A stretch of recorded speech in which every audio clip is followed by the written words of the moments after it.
Okay, it looks like we're streaming live. Okay. Looks like everybody's here. I'm going to call the meeting to order at 7 o'clock. And I'm going to take attendance as well. Councillor Cross, are you present? Present. Okay, Councillor Maxwell, I see you there. And Councillor Olmsted. Present. And Councillor Shippen. Present.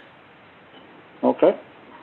Does anyone have any written disclosure of pecuniary conflict of interest this evening? Councillor Cross? No, I don't. Councillor Maxwell? No, I don't. But could I just say one thing? Cindy, I got a text from Dee saying that him and Jacob and Christy not get an invite to the meeting. Okay. I didn't even hear what you said, Dan. I didn't hear that either. I did. Okay. Chris and Dean and Jacob said they didn't get an invite to the meeting. I got a text saying that. I don't know if it's... Okay. I will send it to them. Give me a moment, please. Okay. But I have no conflict of interest. Actually, Councillor Maxwell, you did send one I do. to me. Yes, I do. Under the budget, I have fire department. My reason for conflict of interest is my son is on the fire department. So I'll not participating in that part of the budget if it gets discussed tonight. Just that part. Yeah. Yes. Okay.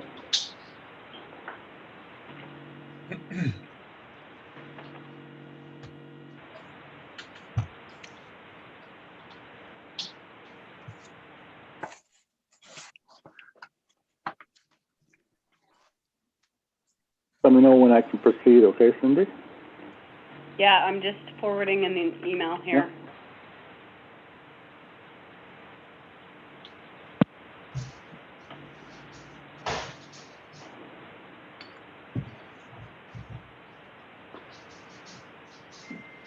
Okay, I've forwarded the email.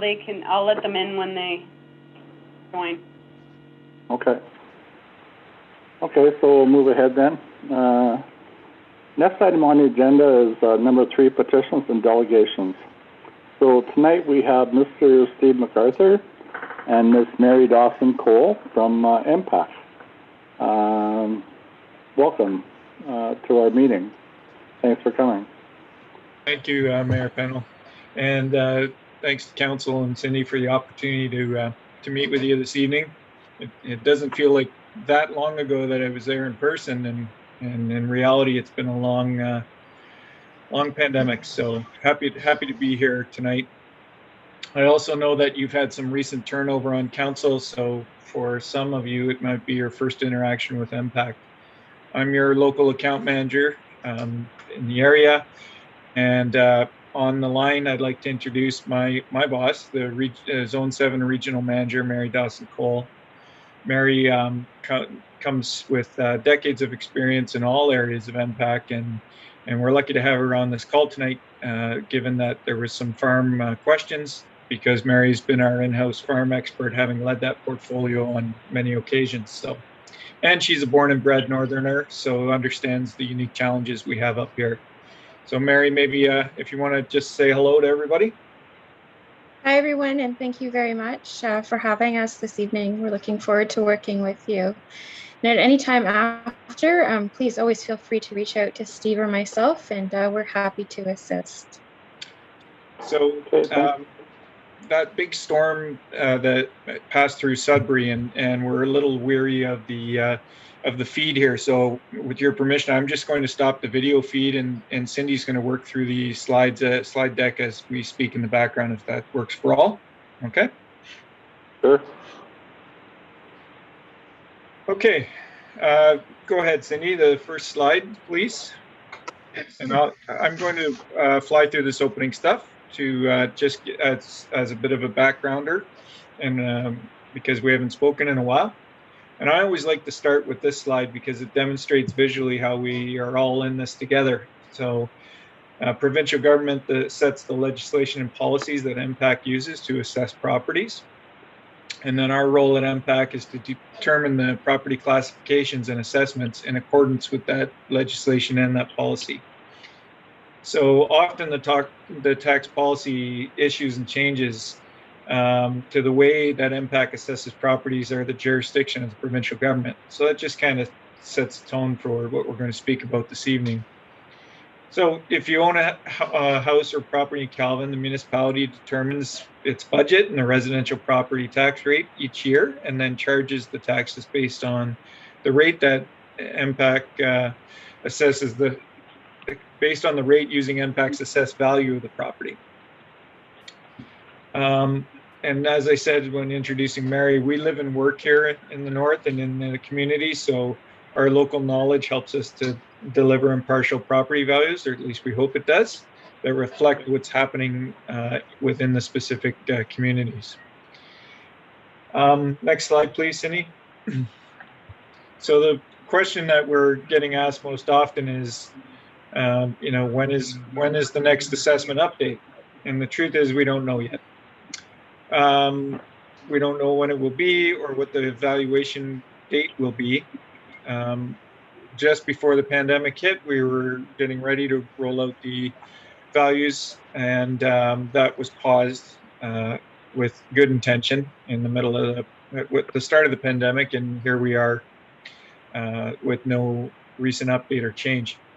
So there's going to be lots of information sharing when the provincial government gives us that direction. And the latest announcements we have are that the province are indicating their hopes to consult with municipalities in the fall with regards to the new assessment date and cycle. So in the meantime, we haven't stopped. Although it's been challenging for everyone, we continue to keep our data current by working closely with the municipalities and the property owners to capture any changes, any new construction, any new growth. So we're constantly reviewing the building permits and plans. I'm working with Shane Conrad to get those plans in and capture them on behalf of Calvin. And we're still conducting property inspections where it's safe to do so. In addition, we're responding to inquiries from property owners who feel their assessed value is inaccurate and making updates as needed. So we are also constantly monitoring the real estate market and the activity, and that's another question that comes up often: what's going to happen because of the review of the sales and things that are going on. We know the market is very hot, and we're constantly tracking and watching and letting that factor into our work. So we're engaging with our municipal, industry, and government partners to help us understand what's happening at the local, provincial, and regional level. And we monitor it for the impacts of COVID-19, obviously. Next slide, please, Cindy. So although we don't know the date of the new assessment, we do know, here's what we know as of today. Our values continue to be based on January 1st, 2016, which was the last valuation date. So that's when we determined what every single property in Ontario could reasonably be sold for in its state and condition at that point in time. So for now, each time we make a change to a property assessment, we use the January 1st, 2016 valuation date. So essentially what that means is every property continues to be valued at the same point in time, and therefore is taxed fairly under our system. Next slide, please, Cindy. So as you can imagine, we need a lot of data to assess every property in Ontario. And so keeping that data current is key to delivering on our mandate. We always have to keep in mind that one sale does not make the market, and that's why we collect all kinds of information to help inform the assessments. So as I said, we're monitoring the real estate market activity constantly. We're looking at those sales, reviewing the financial statements, and including rents and operating expenses for multi-res and other property owners, and looking at our market data to ensure that our records are up to date. So We recognize how important it is to have the strong relationships with our municipalities and in addition with the industry and government partners and stakeholders. So we rely on the insights of our local people more and more, and we will continue to do so as we move towards the next assessment date. Next slide, please, Cindy. So how do we figure out what every property in Ontario would have sold for on a legislative valuation date like January 1, 2016? We call this simply current value, which is also referred to as market value. So all assessment jurisdictions in North America use internationally recognized approaches to value properties, and MPAC applies industry accepted approaches and best practices. For example, on the residential side, the direct comparison approach is used. This approach, we analyze the sales and comparable properties that were sold for a similar identical use as the property being valued. So in that saying that, the farms, they're a little bit different. And I know that Cindy asked that we speak specifically to how we value those farm properties. And so for this section, I'm very pleased to turn it over to Mary, who will walk you through a little bit on how we do farm assessments. Next slide, Cindy, please. So thanks, Steve and Cindy. I'm going to talk a little bit about assessing farm property in the province of Ontario. So as being a provincial lead for this portfolio, I often get asked, what do you consider farming for assessment purposes, Mary? So I thought it might be good to share a list of what we consider farming and what we don't when it comes to assessing farms in Ontario. Farm properties vary widely in size and agricultural production. When we looked at farming for the purposes of assessment, we consider some examples to be the raising or production of primary agricultural commodities on a commercial basis. So these would include field crops, raising of livestock, breeding and grazing of things like cattle, swine, poultry rearing, hatcheries, dairy farming, fruit orchards, vineyards, maple syrup producing properties, but they are subject to certain criteria when it comes to maple syrup that's laid out in regulation. The boarding and maintenance of horses, again, there are some certain criteria set out in regulation for that as well. Horticulture, which includes sod, nursery stock, Christmas tree farming, fish farming. So when it comes to fish farming, we also include licensed ponds that are used to propagate, culture, and sell fish. We also look at fur farming and beekeeping as examples of farming in Ontario. So what MPAC does not value the following use of a property as farm. It's the retailing and selling of goods or services, the storage of primary agriculture commodities for others as a business operation. So say I was selling grain and had bins on my property, but I didn't grow the grain.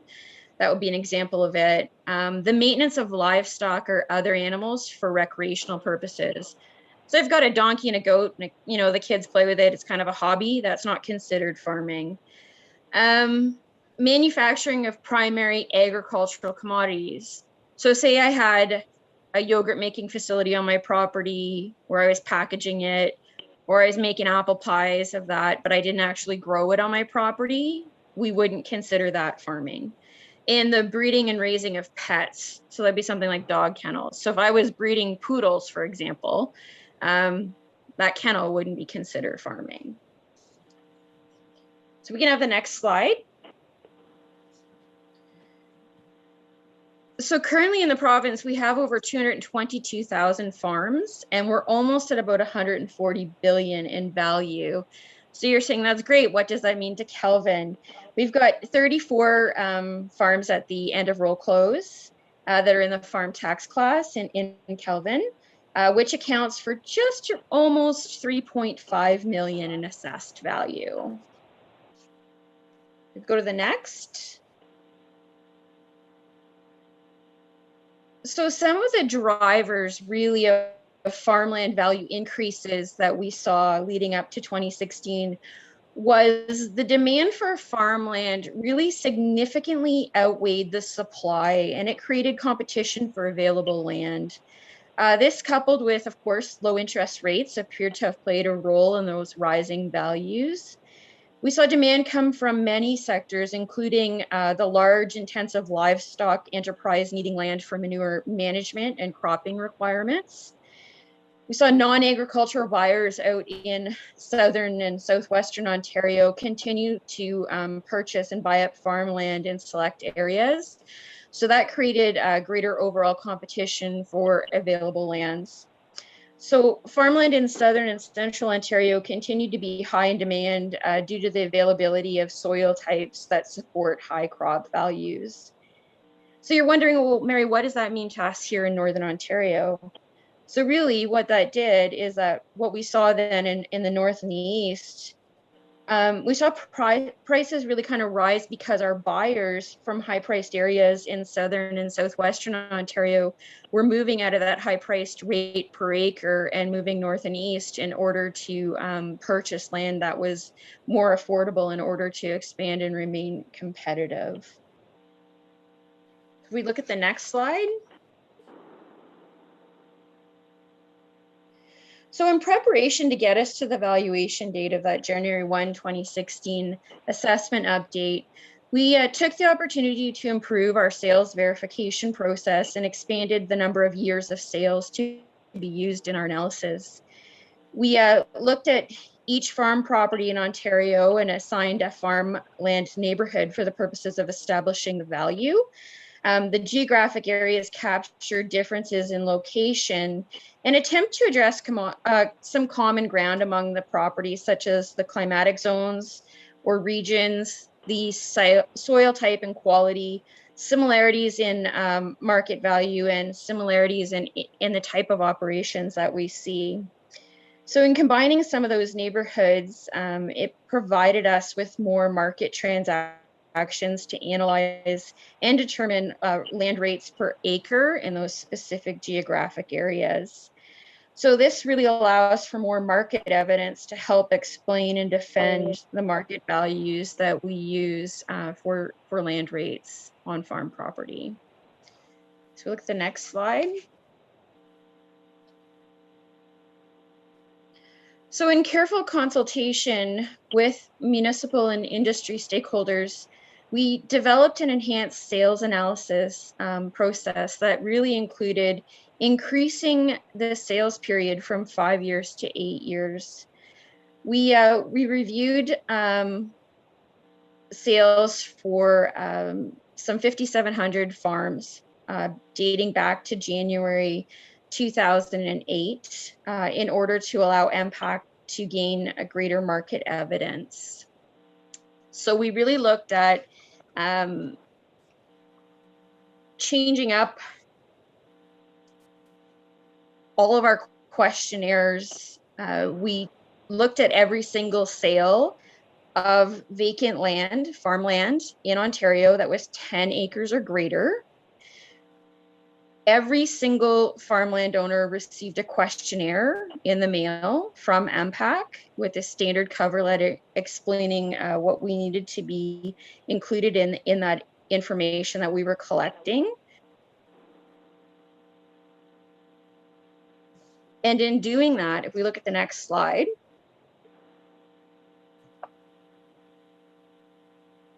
this is, again, kind of highlighting a bit of those 8 years that I've already determined and looking at the additional sales. What that did for us, when we did the 2012 update, we had about 1,500 sales provincially that we used in order to come up with the rates. In moving to 8 years, we moved that to 3,900 sales to be able to use those rates. So if we look at the next. So these are the major components that really make up the total value that we have on a farm property. So the most important, and actually you'll remember that I said it's about 140 billion, about 92% of that is actually driven by the farmland itself in Ontario. So land values are based on again, valid sales. So we only look at sales that are sold to a farmer for farm purposes. We don't look at them for redevelopment or anything else. When it comes to ag, it is strictly for ag use. So there's no other influence driving that market value. So we class them from class 1 to 6. So we look at limitations on the land, right? So if it's the best cropland in Ontario, you'll see those at class 1 rate or the area. And then with severe limitations, we go up to class 6. So it is a graded system. When it comes to the residence, so that's the farmer's house, the value of the residential structure is determined by looking at the replacement cost new for that structure, and then we would remove any depreciation. So what that means is that this approach takes into account the age, the size, the type, and the quality of the residence that sits on that land. So when it comes to the residential land or the site, if the farmer, and this is really important, if the farmer is on the residence and is occupying the actual property, 1 acre of farmland is typically assessed with that house at the highest class of farmland on the property. So if it's like, you know, $1,000 an acre that we have on that property is the highest land, then instead of doing it as a residential lot, like maybe a 1 acre lot in town would be $25,000, this would be done at the $1,000 level, and it would be placed in the residential tax class. So definitely very important to know who's occupying that land. When it comes to the other farm buildings, so like any of the farm buildings themselves, we're looking at things here like barns and silos and grain bins and stuff. So farm outbuildings used for farm purposes, right? But other than the actual house. The farm buildings are valued and depreciated on the replacement cost new, very much like our farmhouses. We take into account the design, the age, again, the size and the quality of construction. But when it comes to other buildings on the property, so all other buildings, so in this situation, you could have like a machine shop, or you could have like a little cantina or a little retail store. So those are also valued on their depreciated replacement costs.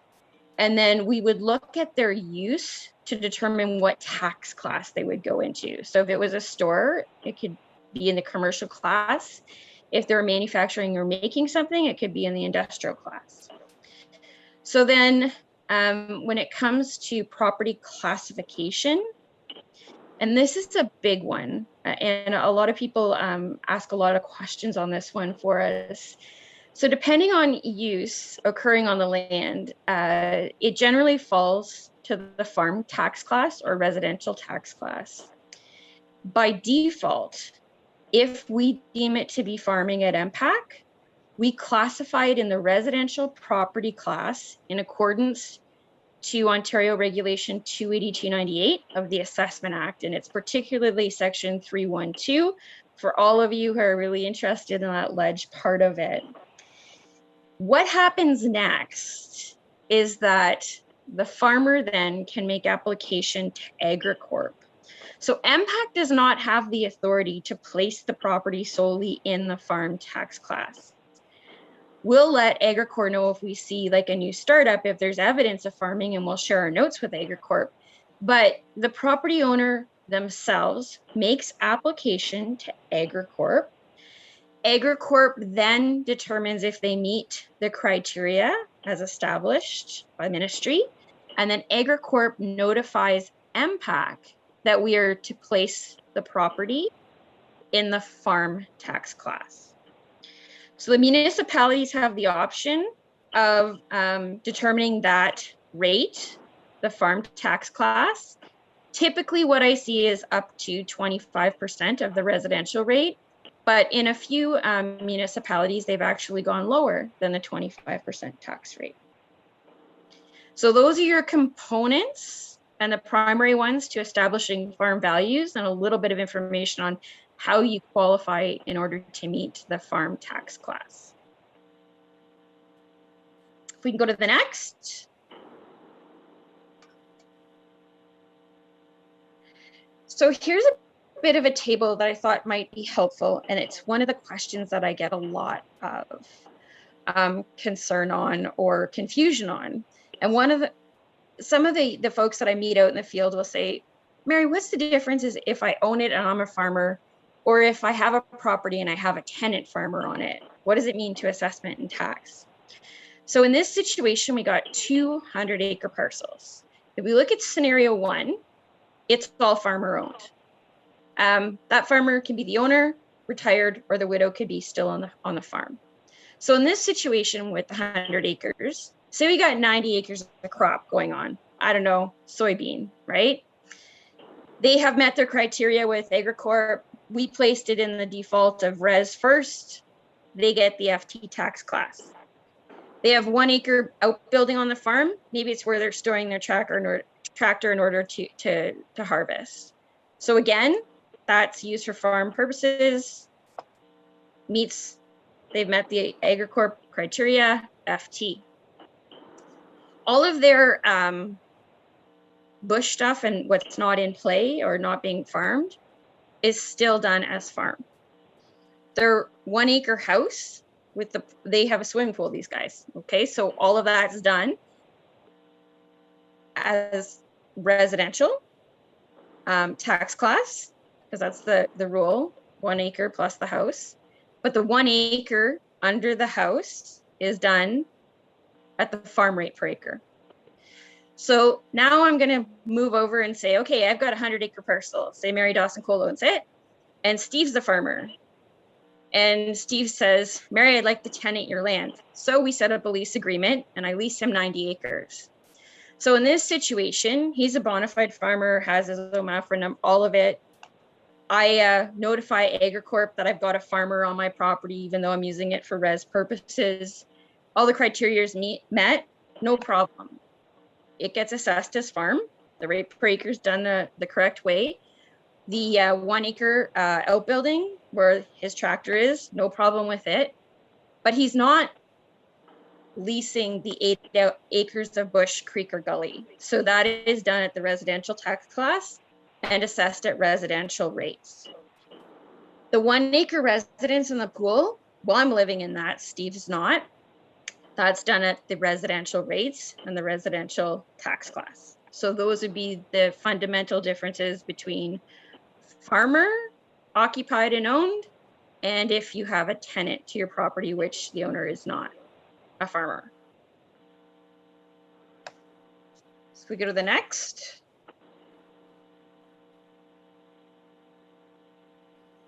So MPAC does a lot of work with third parties and other industry leaders. And this graph is actually from Farm Credit Canada. And you can see from the latest information, when we look at the percentage changes in Ontario by Farm Credit Canada, the compounded provincial percent increase in farmland from 2012 to 2015 was about 65%. Provincially, that was very close to what we saw and what we determined at MPAC. Our number was actually 64%.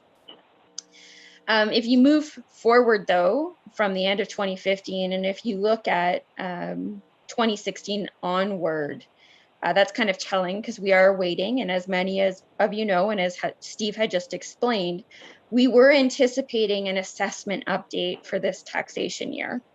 So provincially, for 2019, we were saying about a 20% provincial increase. The recent budget, though, saw us pause on our work again. So as you can see, if you were to add up from 16 to 20, Farm Credit Canada has now reported an increase of about 28.8% increase in farm values.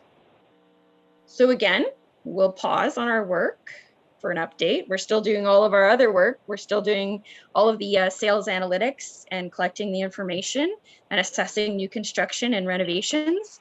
But we are waiting to see when that next provincial update is going to be and what the valuation date is going to be for farm as well as all our other portfolios. So we can go to the next.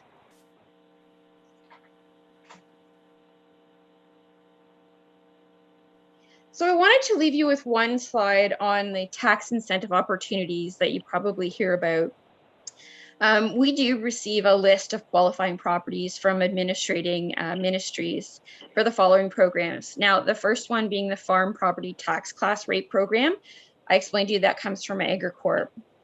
The other three, which is Farm Forestry Exemption, Conservation Land, and Managed Forest, they actually come from ministry. So when I'll talk about farm forestry exemption first. So under Section 319 of the Assessment Act, for 1 acre of every 10 acres of farmland, you're entitled to receive an exemption. So if a farm forestry exemption is warranted and the property is assessed as farm and the property has some forested or woodland portion that is not participating in the managed forest or conservation land tax incentive program, then it can qualify. The entitlement is 1 acre for every 10 to a maximum of 20 acres being exempt. So that is looked after by MNRF. The program really employs property tax incentives to encourage eligible property owners to follow good forestry practices and really stewardship principles.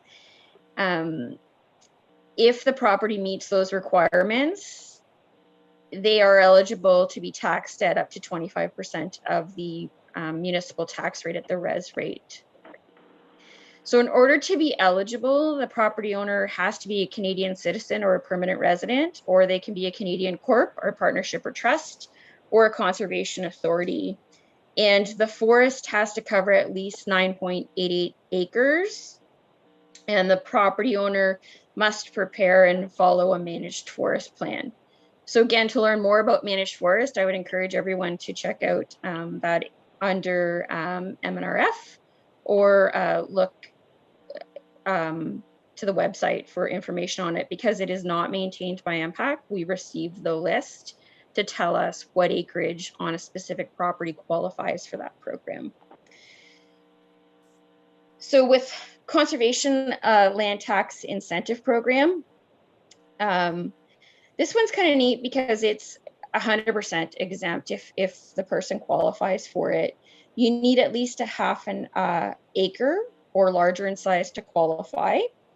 The full list of requirements is set out on the ministry's website, and again, it is MNRF.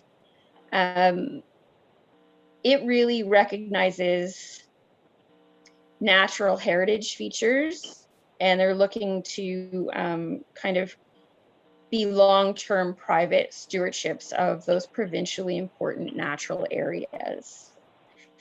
So again, MNRF then would supply MPAC with a list of properties that qualify. MPAC's job would be to apply the corrective value to the property and then place the property as exempt, so no taxes would be levied against it. So those are some of the tax incentive opportunities that are also administered by the farm portfolio at MPAC. So at this point, I think I'm going to turn it back over to Steve, and then we can take some questions at the end, Cindy. Thanks, Mary. And I know we're running probably over on time, and you have a full agenda. So if we go to the next one quickly, Cindy, and it's just about what if you don't agree with how we've assessed the property, and it's important for the councillors and the mayor when they get stopped on the street to have the information readily available to them so that we can assist here at MPAC. It's not fair that you're going to shepherd some of those property owners through that process. So next slide, Cindy, quickly, about resolving assessment concerns. This is basically it's our 4-step process, if you will. The first question I always ask the property owner when Cindy sicks them on me is, could you have sold your property for that assessed value as of January 1st, 2016? Could you have sold that property for that value? If the answer was yes, then we're probably, or within reason, 10% either way, then we've probably done our job. If they think it's way out of whack or we have information about it that's not correct, we need to update that, and we encourage them to visit about my property. Each property assessment notice that we send out has a unique login information that they can go in and put in and compare their properties to their neighbors. They can look at the details we have on their property and decide if they want to pursue either an update or a request for reconsideration. So they can file their request for reconsideration, which is free, and we will review all the information submitted and then make a determination of value and or adjustment if necessary. Next slide, please. So as I said, those first steps, we complete the RFR, and then we make the decision. If they agree, there's no action required, and we'll make the adjustment or have them sign minutes. If they disagree, they have the opportunity to appeal that to the Assessment Review Board. And the Assessment Review Board is an arm's length body from MPAC, and they would have their opportunity to present to that board, much like the OMB or what's now the Land Tribunals, same sort of concept and process, if you will. Next slide, Cindy. So it's important as we go through this next couple of years that, and even particularly at this point in time, to keep in mind that all of our values, as stated numerous times in this presentation, are based on January 1, 2016. So that's a way of saying that if anyone is claiming that COVID has impacted their property value, that obviously COVID was not in effect on January 1st, 2016, and therefore cannot be used as a reason, or it would not affect the value of the property more accurately. So next slide, Cindy. So finally, as I said, it's not really fair for the mayor and the council to have to remember and answer all this, and this is where myself and my colleagues come in. Even though our offices are closed to the public right now, we're active in the communities, and our team is here to support you in any way we can. So in addition to myself as your local MSR account manager, I work with your staff, and Cindy in particular, on a regular basis, and we are also supported by our account support coordinator, Judy Sauter, who is available to assist as well. So in closing, I encourage you, if you haven't already, to consider participating in the monthly webinars that we put on. There are a wide variety of topics, and if there's one that's of interest to you, I encourage you to sign up and sit through it. We have excellent speakers from across the organization and from outside the organization, special guests. And then our In Touch is our newsletter that we put out that gives you all the information on not only the webinars, but any other relevant news and information that we're trying to get out to our municipal partners, in particular the councils and administration. And with that, thanks for, sorry if we went a little long, but happy to take any questions you may have, and I'll come back on video for a few minutes. First, I just want to say thank you for both of you. Does anyone have any questions? Sandy, would you have any questions? I do have one question. When you applied to AG to get your property assessed as a farm, do you have to do that yearly if you have like a renter tenant, or is that just kept until? Yeah, no, they do it every year, Sandy. Every year they do that requirement, so you can fall in and out of the program. That is, and I really, shouldn't be commenting too much on AgriCorp's process, but I know that there's been a lot of questions around it and a lot of concern by property owners, in particular those that have tenant farmers, because it is a bit of a cumbersome process. And I know that we've recently done a webinar in consult and collaboration with OMAFRA and AgriCorp. And if you were to go on our monthly webinars, there's more information on that. So if you've got constituents that are really interested in that process, there is an hour, not quite an hour, webinar with all three parties explaining our roles and procedures in more depth. That information is definitely available to you. I'd be happy to send that link out. I think Cindy, I might have sent it out previously, but I can recirculate if anyone's interested. They're recorded on our YouTube channel, and you can watch in your own time. But and thanks for that question, Sandy, because it's one that's come up quite a bit. There were quite a few deadlines missed, and obviously in a year of the pandemic, or year and a half, 2 years, we were all adjusting to timelines and ways of doing business, and so some of that slipped through the cracks. So it's a good question.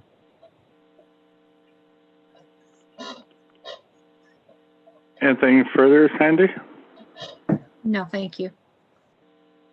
Dan, any questions? No questions for me. That was very informative. Thank you for the presentation. Thank you. Heather? Oh, thank you. That was very helpful and informative. Thanks. Okay. Christine? No, I don't have any questions. Thank you for the presentation. Okay, I appreciate it. Again, guys, thank you very much for coming, Steve and Mary. I was fortunate enough to be in a presentation before with you, Steve, and you were just as formative this time as the last time. So thank you very, very much. Thank you, Mayor Pennell. I look forward to doing this in person. I can't wait to get back out there, so as we all can. So stay safe until then, all. Okay, thank you, guys. Bye-bye. Thank you. Bye. Bye.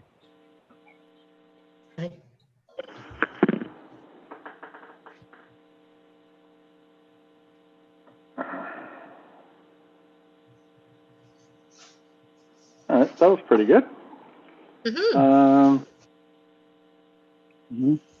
Next item on our agenda is reports from municipal officers. First report will be from Chris Wally, our road superintendent. Are you with us, Chris? Good evening. Can you hear me okay? Yes, sir. Okay, thank you. So, June the 8th, council report. First item, Thursday, May 6th, we received a request from the North Bay Manitoba Conservation Authority to grade Graham Road and before the May 2-4 weekend. Friday, May the 14th, Graham Road was graded and the North Bay Manitoba Conservation Authority was invoiced accordingly. We continue to coal patch holes on the hard surface of the main road. We use the bucket of the backhoe to carry the coal mix, and we also use the backhoe in a mobile operation or a short duration as a blocker vehicle to protect the worker from traffic. We received complaints in regards to a tree leaning out over Stewart's Road. The steep bank was giving away along the edge of the ditch, causing the tree to lean out over the road and towards the hydro line on the opposite side of the road. The tree was a safety hazard, and we were able to push the trees backwards with the backhoe and remove them safely. I've been working with our municipal engineer to prepare a request for quotes or a tender for the replacement of the guardrails and posts on the Wally Bridge, the Carruthers Bridge, and Crosses Bridge. This is in accordance with our roads needs study and our priorities. We've also been working with the municipal engineer on a proposal to replace the roof and the siding on the Public Works garage. We've met with some professional roofers for different designs and ideas. And I'd also like to redirect the vents for the 2 propane furnaces out through the end walls versus through the roof. With the shallow pitch on the garage roof, this is where our leaks are occurring. We renewed our CVOR, for the commercial vehicle operators registration online this year. COVID has made some things a little easier. Actually, for the actual mileage for each vehicle and the number of drivers has to be recorded along with the CVORD. So the annual fee for this is $59 that can be only paid online with a Visa. We received a call from Pierre Ranger in regards to the Let's Remember Adam campaign. And Pierre is asking if they donated some signs, could the municipality install approximately 4 small signs in key locations throughout Calvin Township, reminding drivers to stop for the school buses. I personally think this is a great idea. 4 locations could be number one, at the north end of Mount Pleasant Road as you enter Calvin Township from the west. 2 and 3 would probably be on either side of Highway 630 on Peddler's Drive. And number 4 would be at the north end of Boundary Road as you enter Calvin Township from the east side. We've had several complaints of dusty roads, mainly on Mount Pleasant Road. We've dealt with this complaints several times, and we've spread 30 to 40 20-kilogram bags of calcium fluoride flake on Mount Pleasant Road in front of these houses. I used up what we had left over from last year's and ordered in another skid of 70 bags at $29.99 per kilogram bag. I do have the 96,000 liters of Dustmaster 20 scheduled to be applied on all our primary roads on Monday, June the 7th. And that's approximately 2 weeks ahead of schedule. 2 weeks ahead of last year's application of dust control. We have been grading the roads as much as possible in the past 3 weeks, and this is in preparation for the application of the liquid Dustmaster 20. So I can tell you that I did apply the 3 tractor trailer loads of Dustmaster 20 yesterday to our roads. So I called Bell Regional Resolution Team to follow up on our ticket number 20003-704, which is the request to relocate the pole B2-21 at the fire truck ramp at the Wally Bridge. The air engineer will follow up with us in 7 to 10 days and to have this pole moved to a safer location and to allow more room for the fire truck ramp. And I can also tell you that pole was moved yesterday.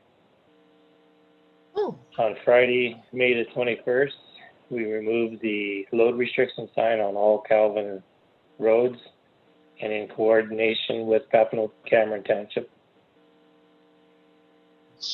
We've been doing some hand brushing to improve site visibility at intersections throughout the township and on the rock cut face by the Pottawa Bridge and the Pottawa Hill. And that's all I have for June 8th road report. Thanks, Chris. Anyone have any questions for Chris? Councillor Cross? No, thank you. That was good. Thank you. Councillor Maxwell? Good call on getting the dust control down early. It was badly needed, so that was really appreciated by the residents, I'm sure. Thank you. Thank you. Councillor Olmsted? No, thank you. And Councillor Shipman? No, thank you. Okay, good report, Chris. Thank you. Thank you.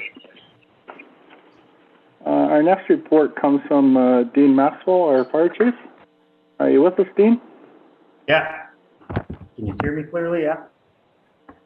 Okay. Can you go ahead, please? Yeah. So this will be short. So for the month of May, we haven't received no calls through 911. So there's nothing to report there. And because of the COVID-19, we didn't have no meetings for the month of May.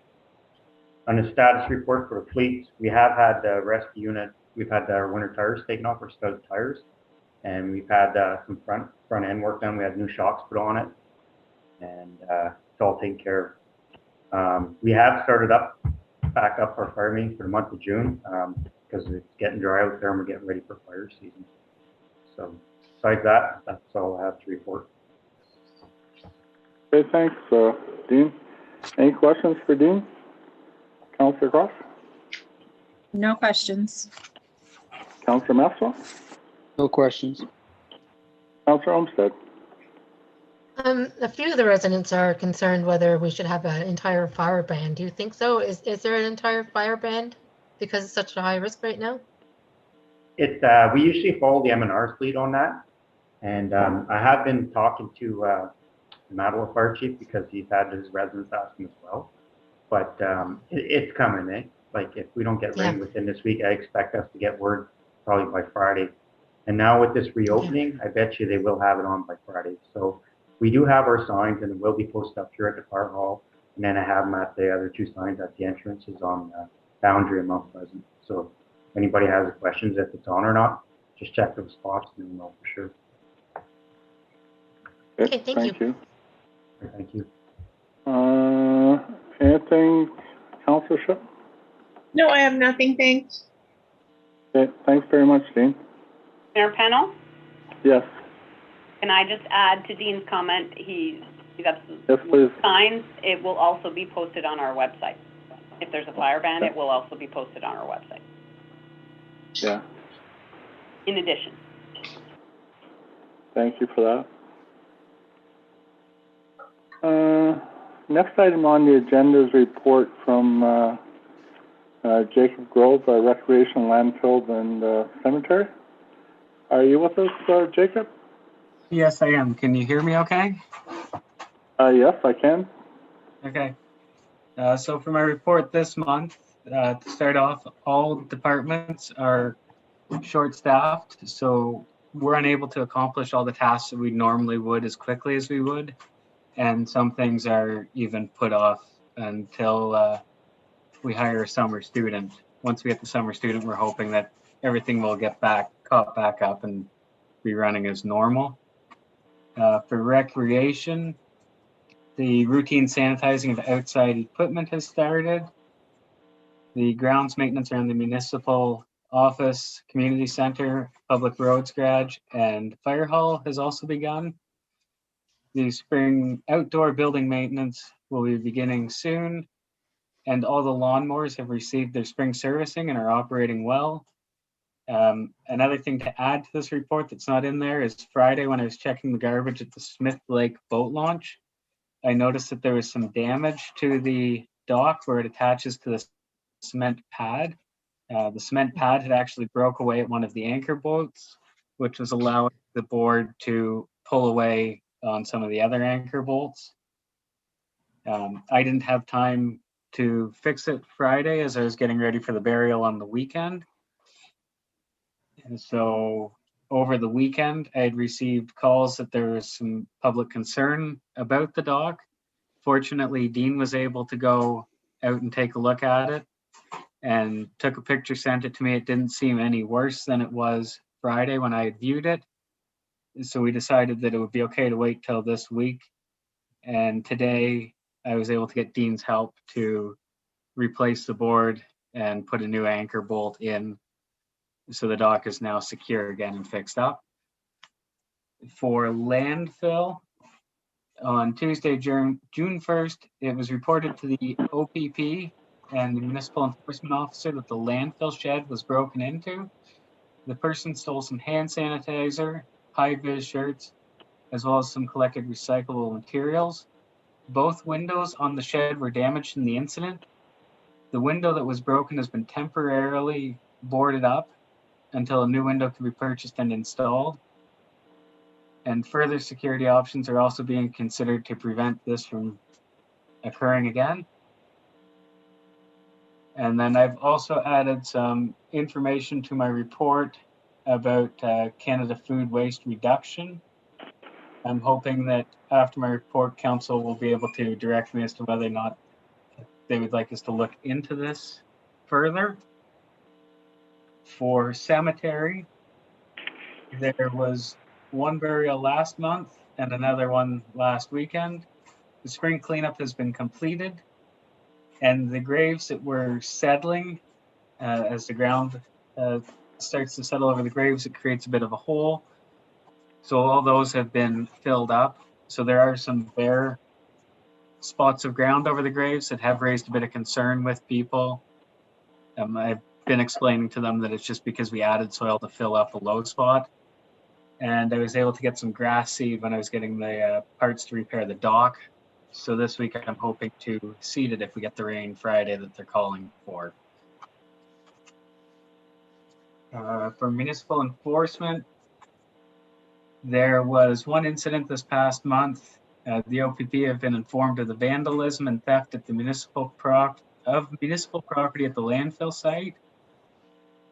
There will be no further investigation into the trespass, as there is the resolution passed by council that the municipality is allowing a temporary exemption of section 8 and 9 from the landfill bylaw until the pandemic has ended. Is there any questions about any parts of my report? Councillor Croft? I need clarification to what that means, the last part that you just stated about the municipal enforcement, that there will be no investigation of the trespassing due to this bylaw. Can you explain that a little bit more for me, please? Section 8 and 9 are what lays out what is an offense in the bylaw and gives the authority to enforce the bylaw. So because we've temporarily removed those from the bylaw, I have no power to do anything as municipal enforcement officer under that bylaw. So that's why we've informed the OPP of the vandalism and theft to allow them to investigate that way on it.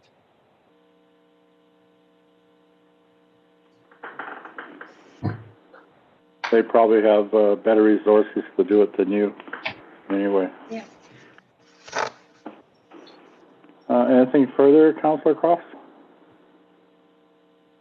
Just with the next portion, I was a little not sure which way you were looking for us to maybe go with this program. Were you thinking more of the food recycler or doing this? It looks like we've already passed a deadline with the models of doing the waste reduction strategy. So I'm not exact. The report left me a little confused. So from what I gathered from the information, it sounds like it's a program that offers this to residents to set up. I know Cindy has been in contact with Killarney and Algoma Highlands to see how they have dealt with this project, as they were stated as taking part in it, just to get a bit of background information as to what all this program involves. So it may be something that, if it does turn into something, could further reduce the waste going into the landfill if we can divert it.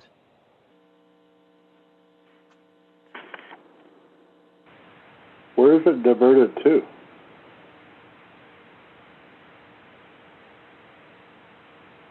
From my impression of what it, oh, Cindy can go ahead and answer this one.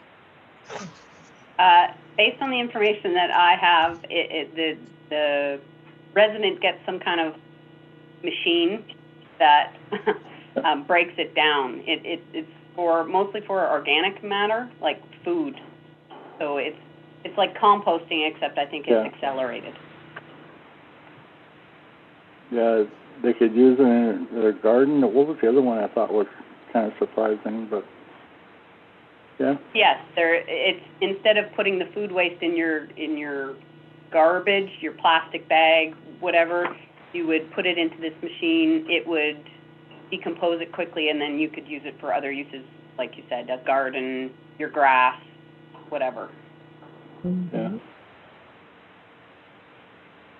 Right now, it's just a pilot project. It's really a question of, does council want us to investigate further with the company and see what kind of pilot project we can enter into, if that's still available.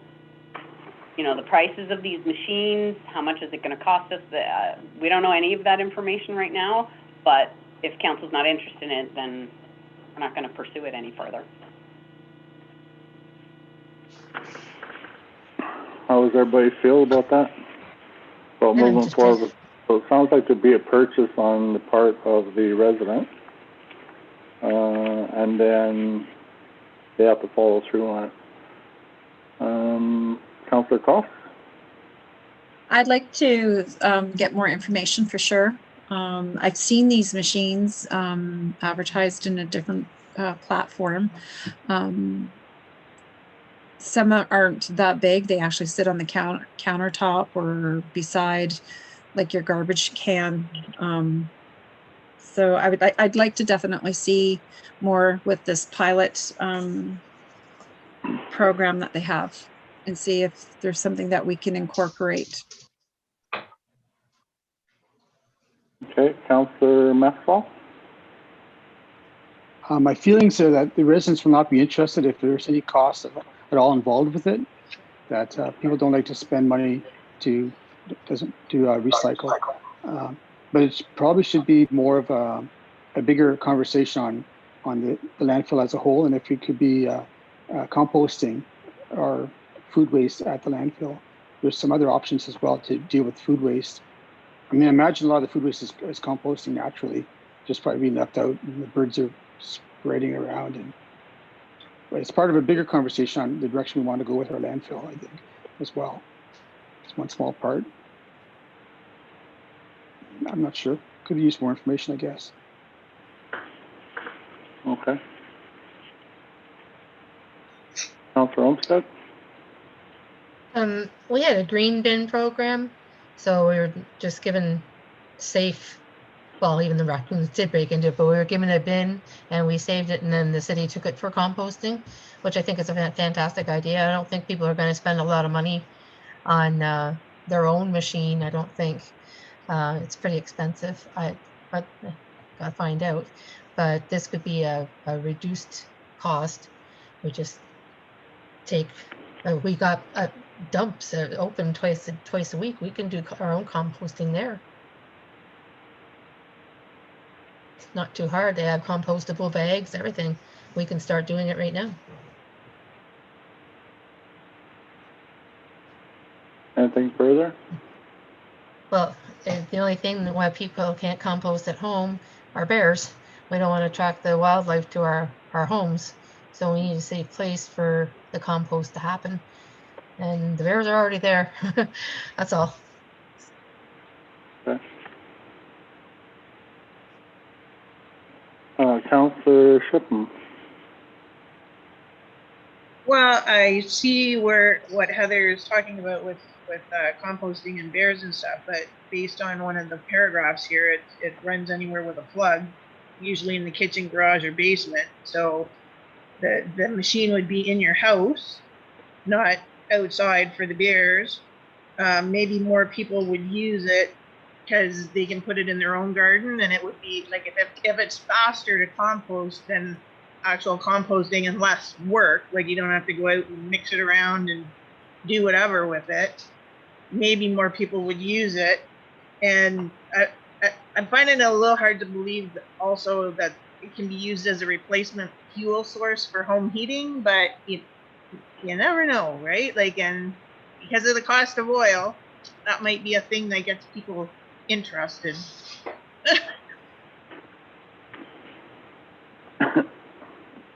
Okay, thank you for that. I think the initial question was, would you like us to look into this further? So I think it's worthwhile looking into it, but as per Councillor Maxwell and Councillor Olmsted, a bigger topic would be composting, right? And we could discuss that at a different time. Okay, so thank you for that. Any other questions for Jacob? Councillor Olmsted. No more questions. Thank you. It was very good. Thank you. Councillor Shipham. No, no questions. Thank you, Jacob. Okay, so thanks a lot, Jacob. I have a question. Ian, I have one question. Oh, okay. Yeah. Sorry for my awkward positions here. I'm just dealing with a leg pain, but better now. What about in terms of security at the, you said you're looking at options for security at the, how about some security cameras up there? We have them in every other property that the township owns except the landfill. That seems to be the one that gets broken into the most. So I think we should consider security cameras at the landfill. I know we have you mentioned that we have some electrical supply there of 1 amp, of 1 breaker, which is probably 15 amps, 1 circuit. And that should be more than enough to run a security camera system. They don't take a lot of energy. Should we look into that? That's a question to council. And to I think it's a good idea, and Jacob did say they were looking at options. I don't know what those options were. Jacob, do you have other options? What I was considering for security options was possibly putting bars similar to the roads garage or what the fire department used to have on the windows to prevent people from gaining access by breaking the window. Security cameras is something we can look into as well with that. You'd have to record that or bring it back via internet. I don't know if that's a possibility, but I think you'd need some kind of a machine there to record what the cameras saw, unless you were streaming it, right? But I think, like Councillor Maxwell said, we do have things happening there from time to time that maybe a camera would take care of. Not really take care of, but be able to deal with the individuals after who were causing the issue. And it's a good deterrent as well. Just having the sign that's saying it's there is a good deterrent. There's also vandalism that could happen with the truck there, and they could try to vandalize that truck as well. Vandalism is often more expensive than the theft and the stealing. Okay, so then you'll look into that, Jacob? Yes, yeah, I'll look into that and bring what information I find back to council. Okay, thank you. Any other questions for Jacob? Okay, thanks, Jacob. Thank you. Next report was a written report from Shane Conrad, our chief building official.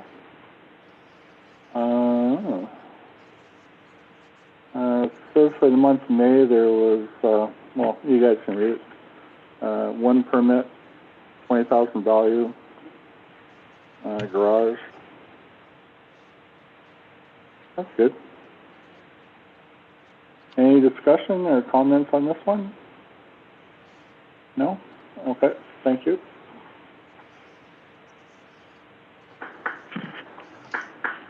Okay, so there are no reports from committees, which was the next item on the agenda. So the next item on the agenda is action letters. And under action letters, the first item A is to adopt the minutes of the Tuesday, May the 25th, 2021 council meeting. So I'm gonna need a mover and a seconder for this. So Councillor Maxwell, can you move this one, please? Mayor Pennell, before we go ahead with the minutes, can we discuss the amendment or the addition to the agenda that I would like to make, please? So, is it okay if I go ahead, Mayor Pennell? Yes, please. So, today, this afternoon, I received an email from the MNRF and Blue Sky Net. They were asking again about the co-op aerial imagery. This was something that I had brought forward to council a number of months ago, and at the time it was going to be over $1,000 or a minimum cost of $1,000. And at the time, council wasn't interested in spending that kind of money. They've come back to me today and have lowered the price because there's been a number of people interested in it. So I'm not going to go into too much detail right now. When we get to the motion, I'll describe it further, but I would just like to add this to the agenda because they need an answer by the end of the week. Okay. Okay, so in order to add this to the agenda, we have a resolution in front of us to do that. We'd need a mover and a seconder. Councillor Maxwell, are you interested in moving this? Yes. Thank you. Councillor Shipham, are you interested in seconding? Yes. Thank you.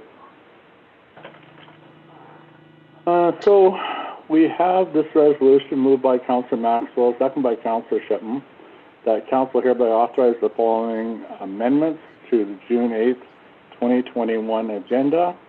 A1, Municipality of Calvin amendment to the agenda. J, Blue Sky Net and Ministry of Natural Resources and Forestry. It's a 2021 co-op aerial imagery. Okay, so any discussion on adding this resolution? Councillor Cross. No discussion. Councillor Maxwell. No discussion. Councillor Olmsted. No discussion. Councillor Shipham. No discussion. Okay, I'm going to call for a vote then to change the agenda and add this item. Councillor Cross, you vote yes or no? Yes. Councillor Maxwell, do you vote yes or no? Yes. And Councillor Olmsted, do you vote yes or no? Yes. Yes. And Councillor Shipham, do you vote yes or no? Yes. I vote yes to accept it as well. Thank you, everyone. Okay. Next item on the agenda then will be to adopt the minutes of Tuesday, May 25th, 2021. So I'll need a mover and a seconder to do that as well. So Councillor Olmsted, can you move this one, please? Yes, I can. And Councillor Cross, could you second it, please? Yes, I can. Thank you. So we have the resolution moved by Councillor Olmsted and seconded by Councillor Cross that the minutes of the regular meeting of council held on Tuesday, May the 25th, 2021 be hereby adopted, signed, and circulated. Any discussion? Councillor Cross. No discussion. Councillor Maxwell. No discussion. Councillor Olmsted. No discussion. And Councillor Shipham. No discussion. Okay, I'm going to call us to a vote to accept these as the minutes of the regular meeting. Councillor Cross, do you vote yes or no? Yes. Councillor Maxwell? Yes. Councillor Olmsted? Yes. And Councillor Shipham? Yes. I vote yes as well. Thank you. This resolution is carried. Councillor Maxwell, if it's more comfortable for you to lay down like you were totally fine the way you were. Mm-hmm. You look like you're in so much pain. Oh, No, I'm okay now. I know what it's sore back. So. Okay, so Sure. that's the item. Thank you. Next item on the agenda is B, bylaw number 2021-017. It's a bylaw to establish the 2021 tax transition ratios in preparation for discussion of the 2021 final tax rates yet to be determined by final budget adoption. And it's to be determined in June 2021, and this will be the third reading. Right? So I'll need a mover and a seconder to bring this reading forward. So Councillor Olmsted, can you move this one, please? Yes, I can. Thank you. And Councillor Shipham, can you second this one, please? Yes, I can. Thank you. So this third reading, it's moved by Councillor Olmsted, second by Councillor Shipham. And this is being a bylaw that sets tax ratio, transition ratios for municipality, municipal purposes, and to adopt the new business property tax policy for eligible classes in the year 2021. Any discussion? Councillor Cross. No discussion. Councillor Maxwell. No discussion. Councillor Olmsted.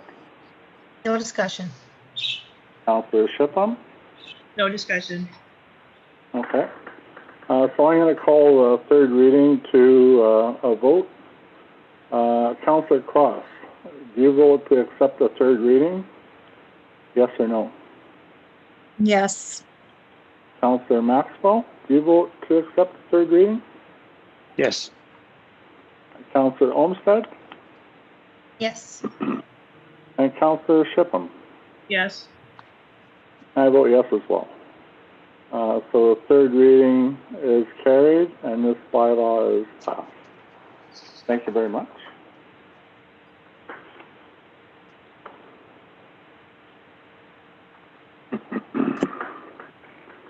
Next item on the agenda is bylaw 2021-018. It's to establish salary and hourly remuneration for officers and staff for 2021, and this is also a third reading. So I'll need a mover and a seconder for this. Councillor Cross, can you move this one, please? Yes, I can. Thank you. And Councillor Maxwell, could you second this one, please? Yes, I can. Thank you. So this is a third reading, being a bylaw, and it's moved by Councillor Cross, second by Councillor Maxwell. And this is being a bylaw to establish salary and hourly remuneration grid for officers and staff of the corporation for 2021. As reported by Committee of the Whole, be read a third time, passed the number 2021-018, and that the said bylaw be signed by the mayor and clerk, sealed with the seal of the corporation, and be engrossed in the bylaw book. Any discussion, Councillor Cross? No discussion. Councillor Maxwell. No discussion. Councillor Olmsted. No discussion. And Councillor Shipham. No discussion. Okay, so I'm going to call a vote on the third reading of this bylaw. Councillor Cross, do you vote to accept this reading? Yes or no? Yes. Councillor Maxwell. Yes. Councillor Olmsted. Yes. And Councillor Shipham. Yes. And I vote yes as well. So the third reading of this bylaw is carried, and this bylaw becomes full.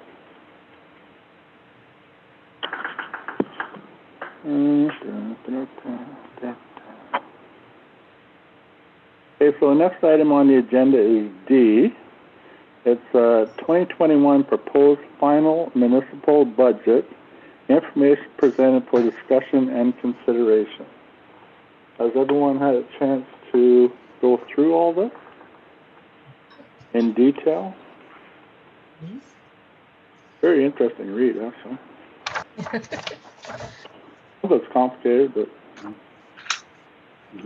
Well, the thing is when you read it so many times, you actually remember the numbers that. Do you know we paid $9,000 for that? We paid $6,000.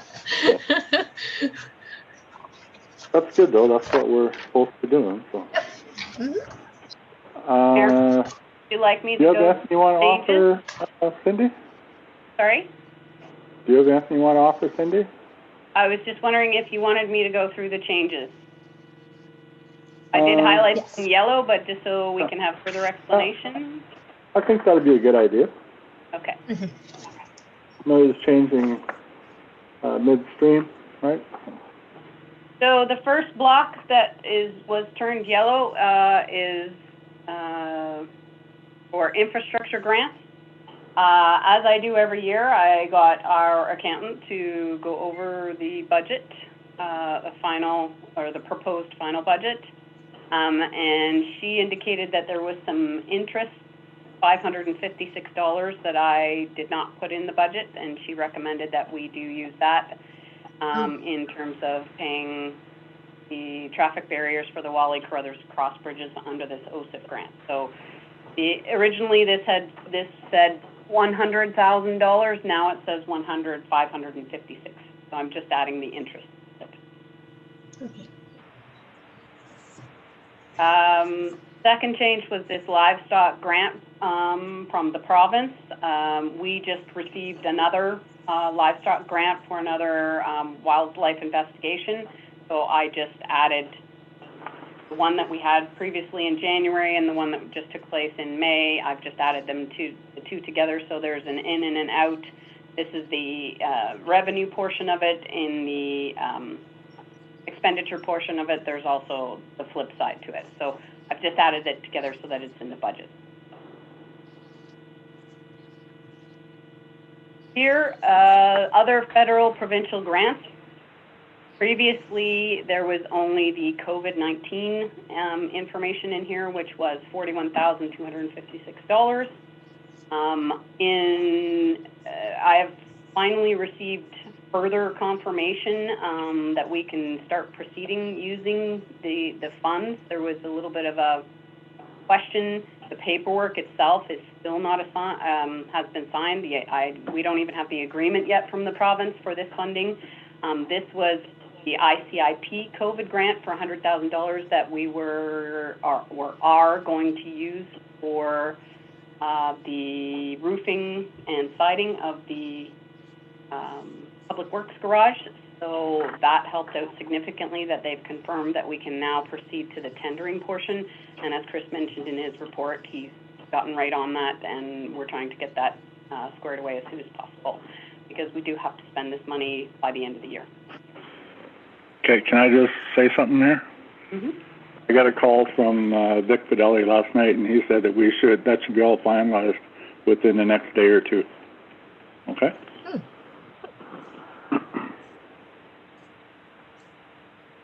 Okay.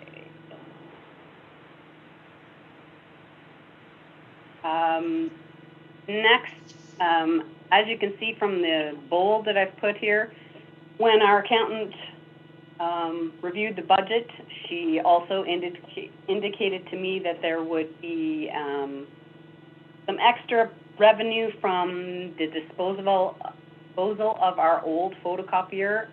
It amounts to $544. So again, she recommended that I put that $544 as a source of revenue into our budget. So that has been added in this particular line.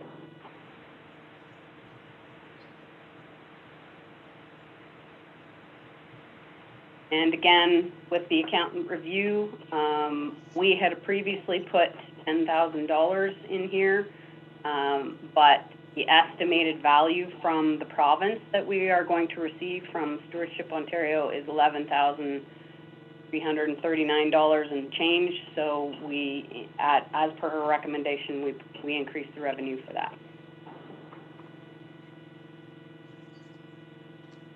She also recommended, originally I had $14,000 here. She also recommended that I increase it because of the amount of arrears that we currently have. Most of it, I believe, is due to COVID-19. She actually asked me to double it, and I didn't think that that was a good idea, because we've actually sent out some notifications. I don't want to estimate the amount of arrears that we're going to get, but because we've sent out notifications to people, reminding them of their arrears, we've actually received quite a bit of the arrears in the last month. So that's why I only increased it by $1,000.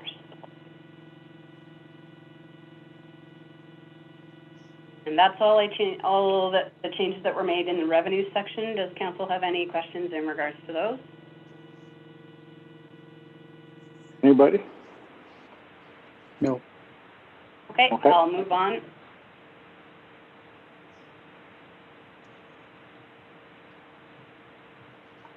So in these two sections, again, as per the recommendation of our accountant, because we are getting rid of an old photocopier, printer, scanner, and getting a new one, she recommended that we add in these two lines that were not previously there in regards to the old photocopier, so the interest that we paid and the photocopier lease.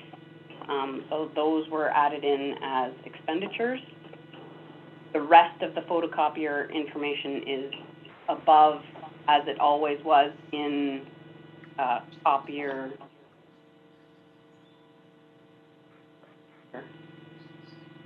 Here, in this section here. So the rest, the new photocopier is incorporated in here. The old photocopier is in these two lines that I'm just showing. These two new lines.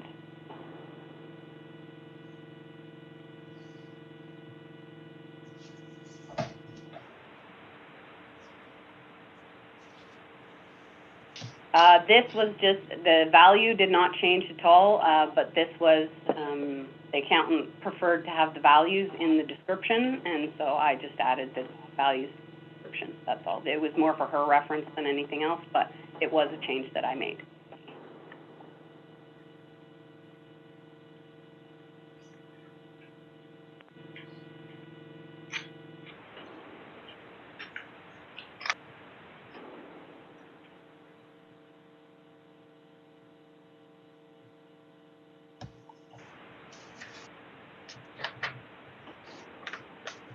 In this section here, as per council directive from the last council meeting, we removed the $6,000 from this value that we had recommended transferring to reserves to save for the furnace. Council wanted further investigation before we did that, so the $6,000 was removed. So this went from $11,000 to $5,000.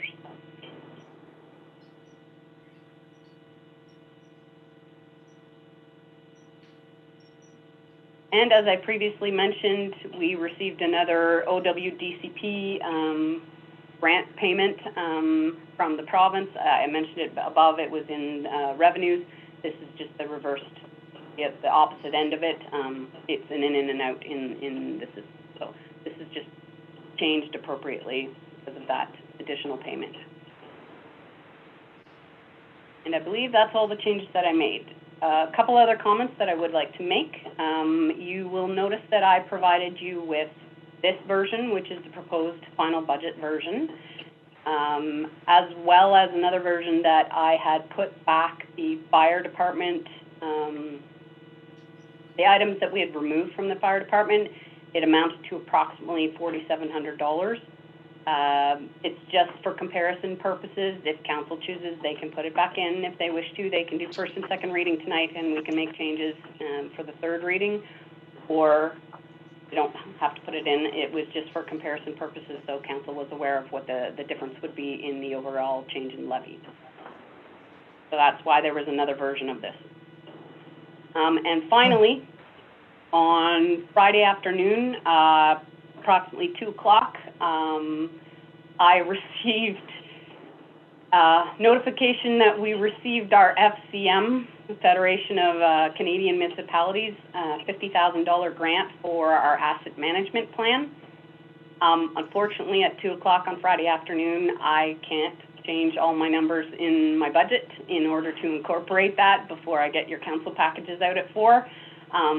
So again, I can add that into the next version of the budget. We can do first and second reading tonight, and then I can add those that information in. So there will be a $50,000 grant that we will receive, but there will also be, they pay $50,000 of it, and I don't have the exact numbers in front of me, but we have to pay a certain portion of it, which is, last time it was approximately $14,000. This time I believe it's a little bit more expensive because they're doing more, so it's somewhere between $15,000 and $20,000. I will have the exact figures in the budget for the next version, but again, we're getting more than we're putting out, so it shouldn't affect the levy change all that much. It will affect it, but not that much. So I just wanted to let council know that we have received additional funding, but unfortunately, due to the timing of notification, I just couldn't incorporate it in this version. So that additional funding, how does that affect us? Like our levy or anything like that? Any effect on that? It will affect it. It will be $15,000 in revenue, but as I mentioned, there's also an expenditure. We have to pay a certain portion. So the FCM, the grant comes from FCM, but the work is being done by our consultant, PSW, Public Sector Digest. So again, unfortunately, I just didn't have time to look up the old proposal to figure out how much we actually had to pay. But last time we got the $50,000 grant, we had to pay approximately $14,000. And so I would imagine it's around that as well this time. So yes, it will affect it. Until I actually put the numbers and stuff, I can't tell you exact percentages of how it's going to affect the levy, but because the revenue is going to be more than the expenditure, I would imagine it's not going to affect it all that much. Cindy, what is this grant for again? Our asset management plan.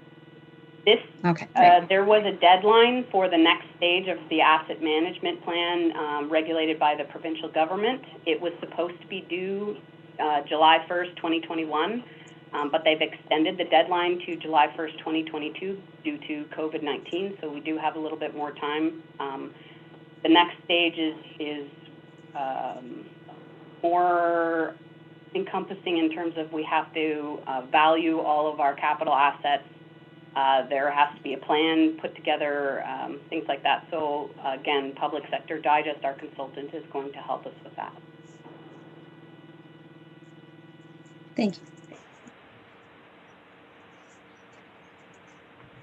Okay. There was a bunch more stuff in here. The proposed final budget highlights. Everybody had a chance to go through those? Mm-hmm.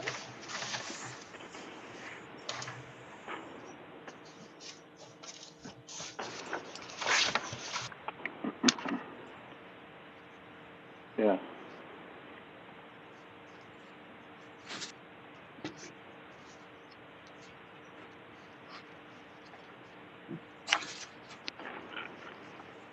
So the numbers in here will change slightly because of the changes that I will have to make to incorporate the information I just provided to you. And how much you think it'll change, Cindy? Any guess at it? Or? I don't really want to make a guess. I don't know right now. You don't want to be a Crespin? No.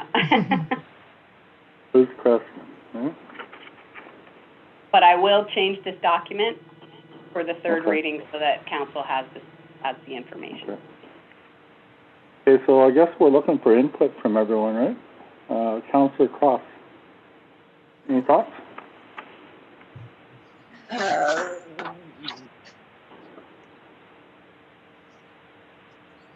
Well, it's obvious that the levy is going to go up.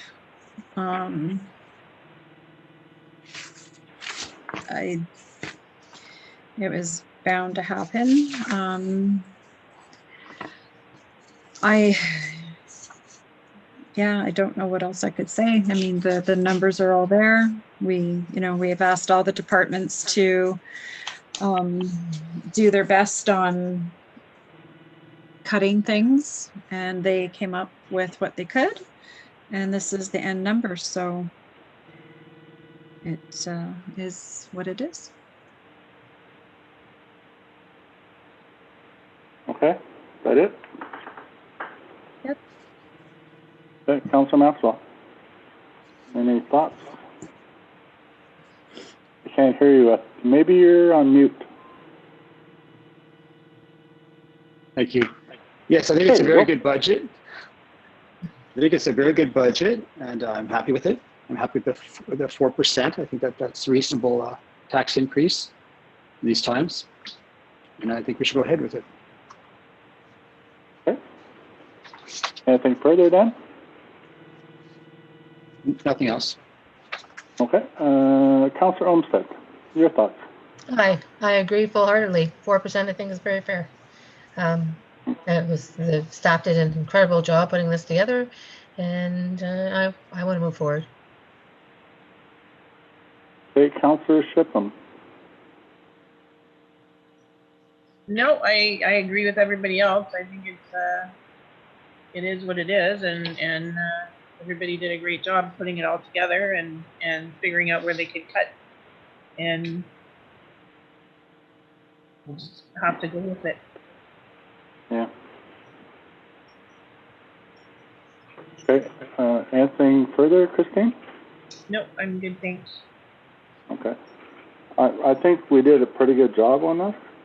You have to remember that this is a tax increase over last year. And last year we cut to the bone, really, and took away things that, not that we shouldn't have, but like we were pretty fine last year. So this year here we're kind of getting back to normal. So I think this is a very good document. I agree with it as well. Okay. We have a budget. No, we don't. We have a bylaw now in front of us. Okay. And it's 2020-19. Is that the one we got here, Cindy?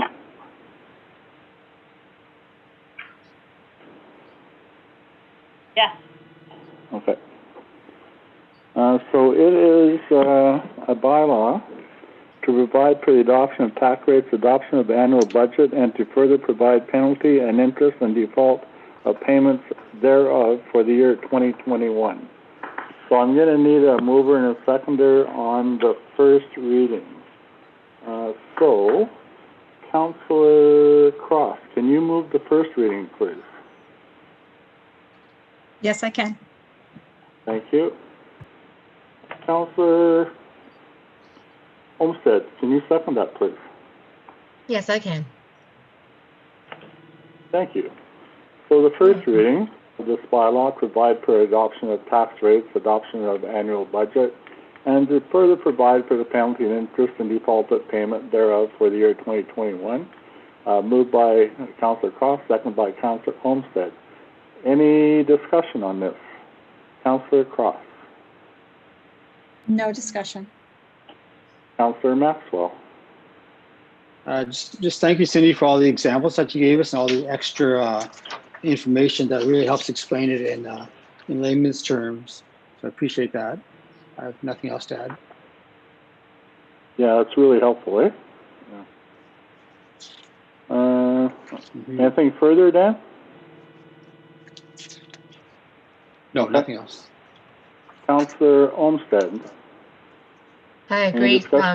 Thank you. Thank you very much, Cindy. You did a really good job. No discussion.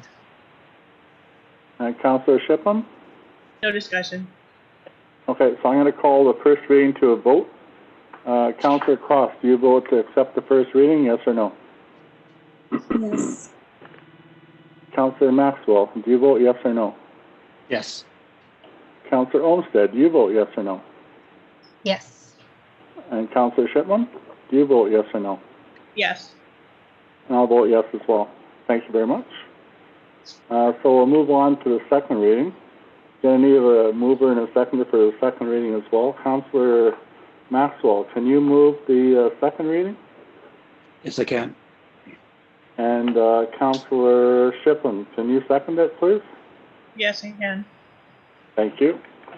So the second reading of this bylaw is to be read a second time, referred to the Committee of the Whole of Council. So any discussion on the second reading, Councillor Cross? No discussion. Councillor Maxwell? No further discussion. And Councillor Olmsted? No discussion. Councillor Shipham? No discussion. Okay, thank you, everyone. We'll call this one the second reading to a vote. Councillor Cross, you vote yes or no to accept the second reading? Yes. Councillor Maxwell? Yes. Yes. Councillor Olmsted, do you vote yes or no? Yes. Councillor Shipman, do you vote yes or no? Yes. Okay, and I vote yes as well. So that'll be all for this bylaw tonight. We'll bring it back at, I guess, our next meeting with the questions that Cindy has said that she's going to make for us. Thank you, everyone. Our next item on the agenda is bylaw number 2021-020. And it is a bylaw to amend a lease agreement for a photocopier, scanner, printer, and there's a name change. It was due to a timeline that we had to meet and didn't. Cindy, can you offer further explanation on that? Yes. Unfortunately, after we signed the lease agreement, after this bylaw was passed, I was notified by the Northern Business Communications, the people that we signed the, or are getting the photocopier, scanner, printer from, and they hadn't told me that there was a timeline on it, and to tell you the truth, I don't even think the person I was dealing with knew there was a timeline on it with that particular lease company. So what she did was, so unfortunately that rate that we had that she had told us about was not available from that particular lease company anymore. It was a special that they were holding for that time frame. The time frame ran out, but she was able to procure the same rate, exactly the same conditions, everything is exactly the same, but it's just with a different lease company now. So instead of the French name from the lease company last time, I'm sorry, I don't remember it off the top of my head.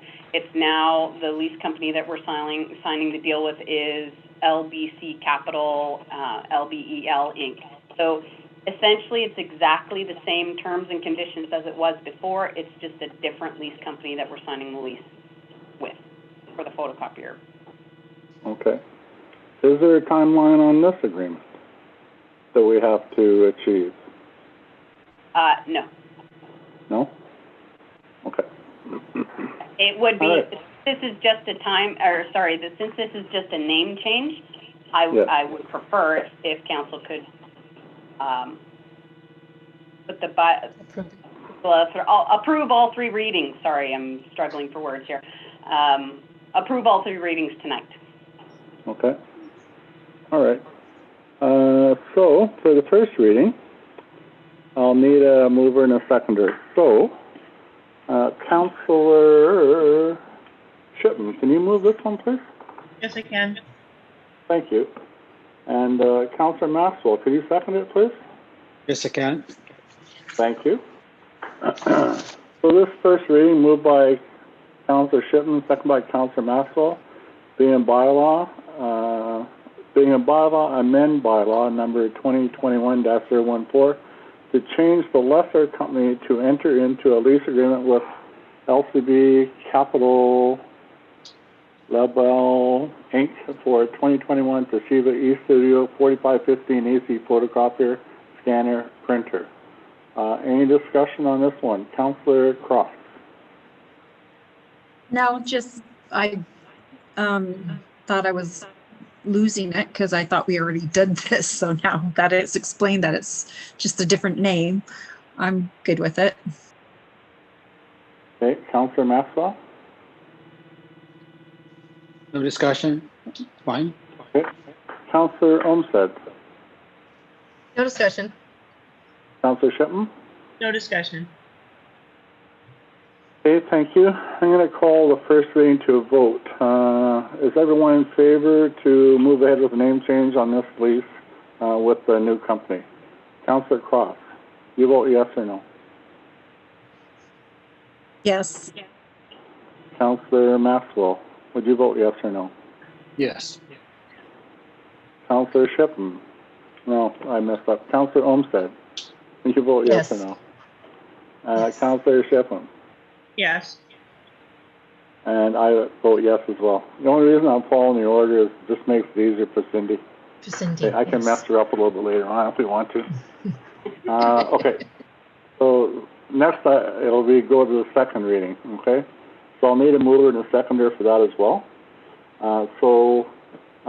Councillor Cross, could you move the second reading, please? Yes. And Councillor Olmsted, could you second the second reading, please? Yes, sure. Okay, so any discussion on the second reading? Councillor Cross? No discussion. Councillor Maxwell? No discussion. Councillor Olmsted? No discussion. Councillor Shippen? No discussion. Okay, so I'm going to call for a vote similar to the first reading. Do you agree to move ahead with this new leaf for the photocopier, scanner, and printer? Councillor Cross? Yes. Councillor Maxwell? Yes. Councillor Olmsted? Yes. And Councillor Shippen? Yes. And I vote yes as well. So I'll need a mover and a seconder for the third reading. Councillor Maxwell, can you move this one, please? Yes, I can. And Councillor Olmsted, could you second it, please? Yes, I can. Okay, thank you. So this is the third reading, moved by Councillor Maxwell, second by Councillor Olmsted. Being a bylaw to amend bylaw number 2021-014 to change the lessor company to enter into a lease agreement with LBC Capital Label Inc. for a 2021 Toshiba eStudio 4515 AC photocopier / scanner / printer. And as reported by the Committee of the Whole, to be read a third time, passed the number 2021-020, and that the said bylaw be signed by the mayor and clerk, sealed with the seal of the corporation, and be engrossed in the bylaw book. Any discussion on this one, Councillor Cross? No discussion.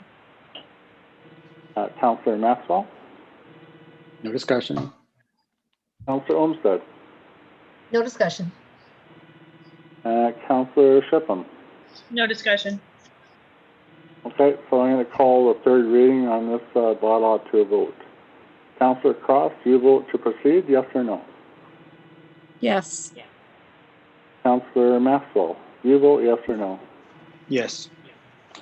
Councillor Olmsted, do you vote yes or no? Yes.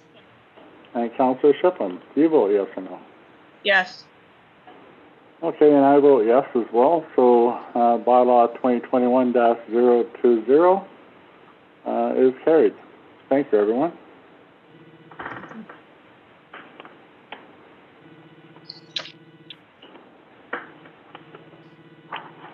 Okay,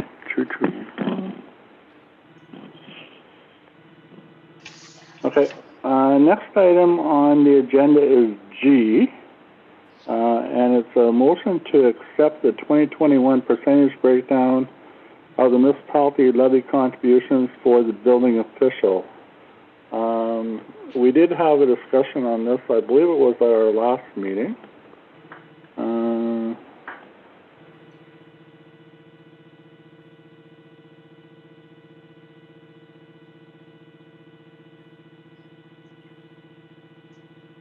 So I'll need a mover and a seconder on this, please.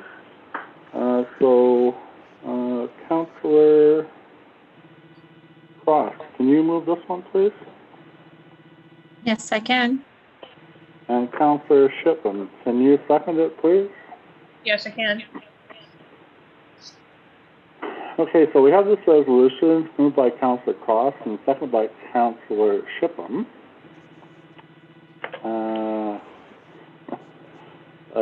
Be it resolved that Council has received and reviewed the municipal contributions for shared building department services report prepared by the Township of Papineau Cameron, and hereby authorized that the percentages for levy contributions for each municipality be updated to the following. So Papineau Cameron is going to pay the majority of 53.4, Calvin would be 35.02, and Matawan would be 11.58%. Any discussion on this? Councillor Cross. It's just the numbers still the same from last time, right? Yeah. Yeah. No. They're slightly different. They're Oh, there's a close, bit. slightly different. Yeah. We don't know the amount yet, okay? All we know is the percentage. Is that correct, Cindy? That's correct. What this Yeah. information, this percentage split is based on is 3 years of Yeah. building permits, population. The sheet that I provided to you that had all the statistics in it, all of that is calculated into the percentages. Yeah. So as building permits change, like if Matawan, from what I've heard from our CBO, Matawan is a booming this summer. So things may change next year. They may have to pay more because they've had an increase in building permits. All this information is collected, and then that's how the percentages are. So they will change slightly from year to year. For the most part, they're going to remain around these areas. Okay, thank you. Anything to discuss, Councillor Maxwell? No, nothing to discuss. Thank you. Councillor Olmsted? No, it's very good information. Thank you very much for giving us that, because it was clear to me. So, no. Okay. Councillor Shipham? No discussion. Okay, so I'm going to call a vote on this resolution to approve these percentages and this resolution. Councillor Cross, how do you vote, yes or no? Yes. Councillor Maxwell? Yes. Councillor Olmsted? Yes. And Councillor Shipham? Yes. And I'll vote yes as well. So this resolution is carried. Thank you all.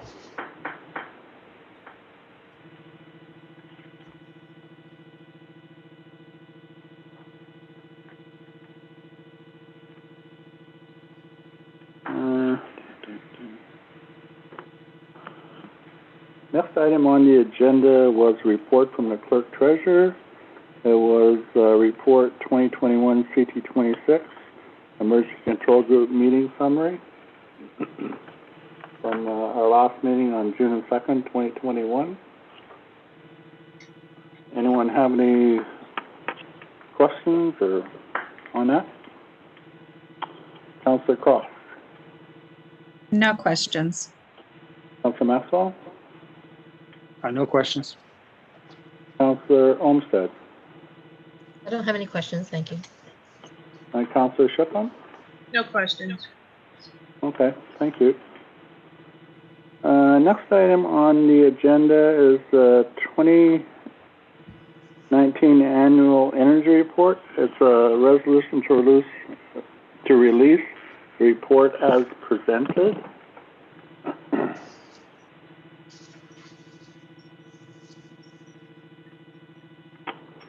Okay, so I'll need a mover and a seconder for this one as well. So Councillor Shipham, can you move this one, please? Yes, I can. Thank you. And Councillor Maxwell, could you second this one, please? Yes, I can. Okay. So we have a resolution, excuse me, moved by Councillor Shipham, second by Councillor Maxwell, that Council has received and reviewed the 2019 annual energy report on energy consumption and greenhouse gas emissions, required to be reported annually on or before July 1st as per Ontario Regulation 397/11 under the Green Energy Act 2009, and hereby authorizes that the report be released as presented. Any discussion? Councillor Cross? No discussion. Councillor Maxwell? No discussion. Councillor Olmsted? No discussion. And Councillor Shipham? No discussion. Okay, I'm going to call for a vote to release this report, make it public. Councillor Cross, do you vote yes or no? Yes. Councillor Maxwell? Yes. Councillor Olmsted? Yes. Councillor Shipham? Yes. And I'll vote yes as well. So this resolution is carried as well. Thank you very much.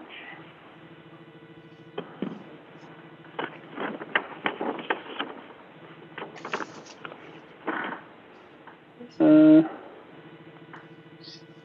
couple items, just educational, pretty much. Oh, Jay, there's a new one there. Okay. Oh, yes. So item J is Blue Sky Net and Ministry of Natural Resources and Forestry, 2021 co-op aerial imagery. And this is what Cindy spoke of at the first of the meeting. So I'll get a mover and a seconder on this, and then we can proceed to discuss it.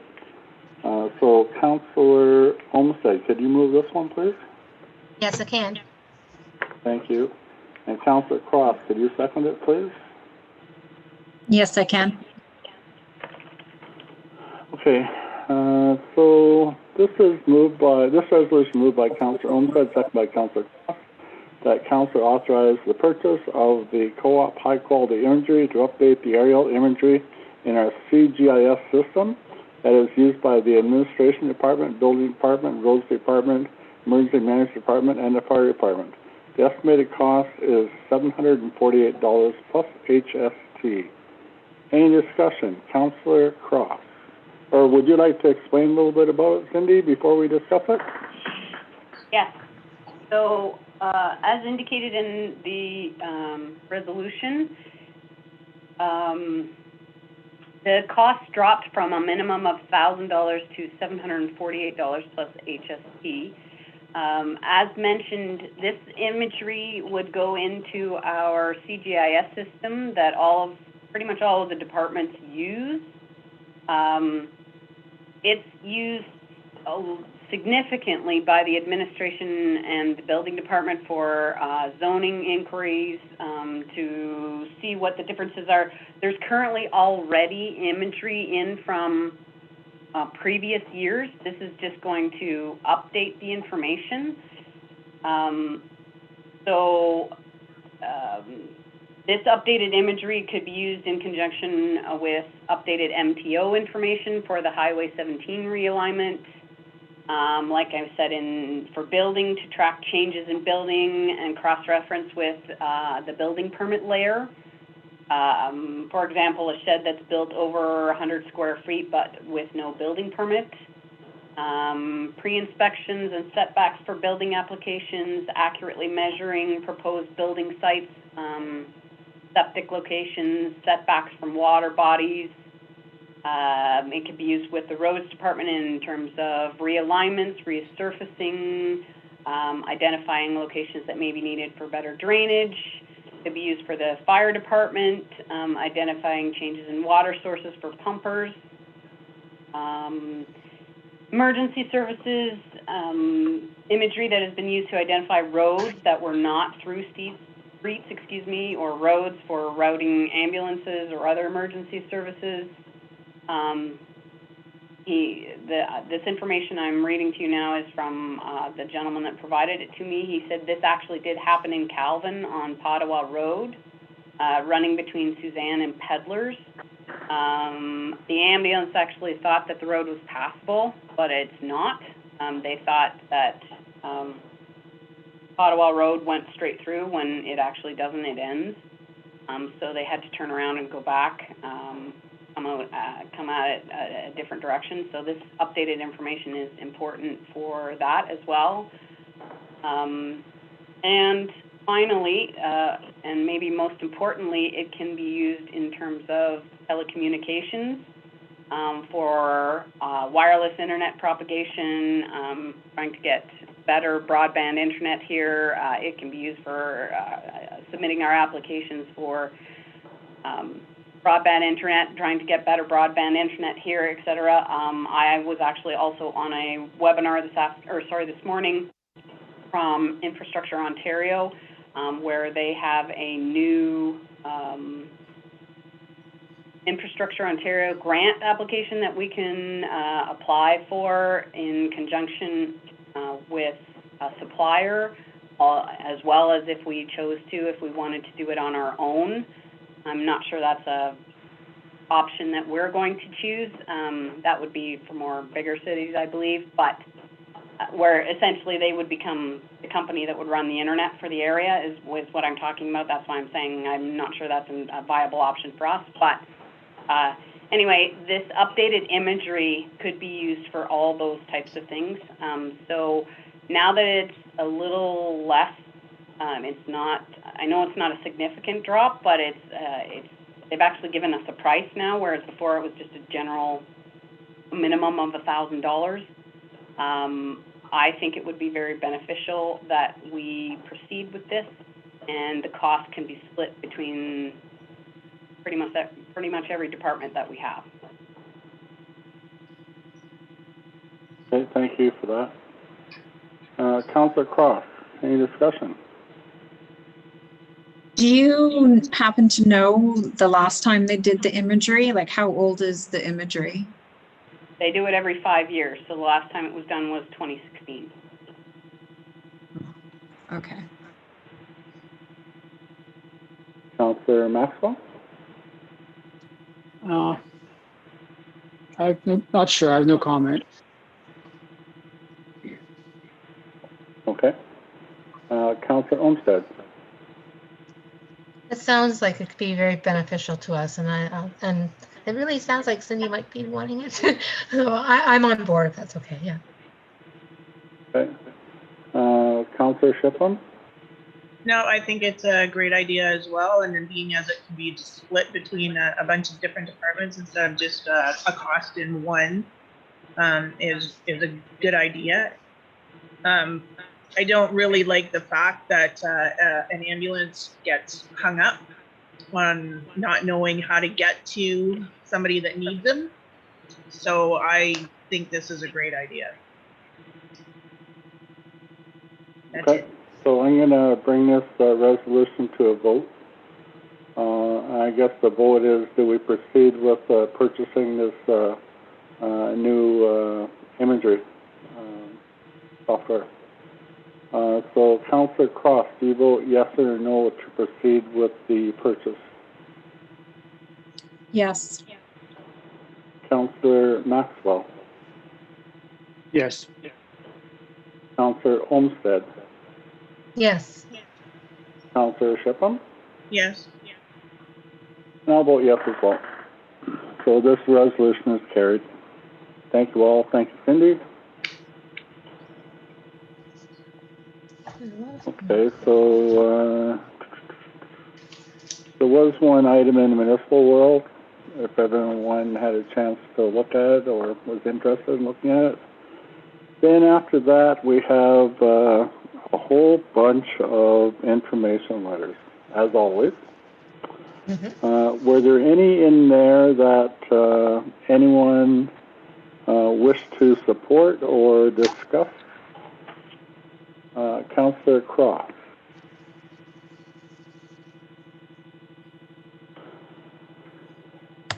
You're on mute. I would definitely like to support S. I think that is the capital gains tax on primary residence. I feel very strongly about that one. The only other one that I considered a little, and I know it's kind of a reach, was the Township of Archipelago I and J. I think even though we may not, I mean, we have our septics and stuff, we're not really hooked up to main waterways and stuff. I really think that everybody should start taking responsibility and making change when it comes to our environment. It's got to start somewhere. So I think if we can maybe support those as well. Okay.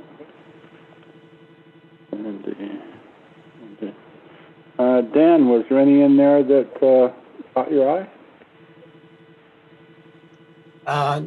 No, to be honest, I didn't have a chance to look at them all because the agenda wasn't online on Sunday. So I don't know when it went online, but I did the report on Sunday and I didn't have a chance to look at them all. But I did review them quickly tonight and I didn't see anything else. Okay, thank you. Councillor Olmsted? I think it's important because Papineau Cameron and the town of Mattawa wanted the changes for the OPP detachment breakdown.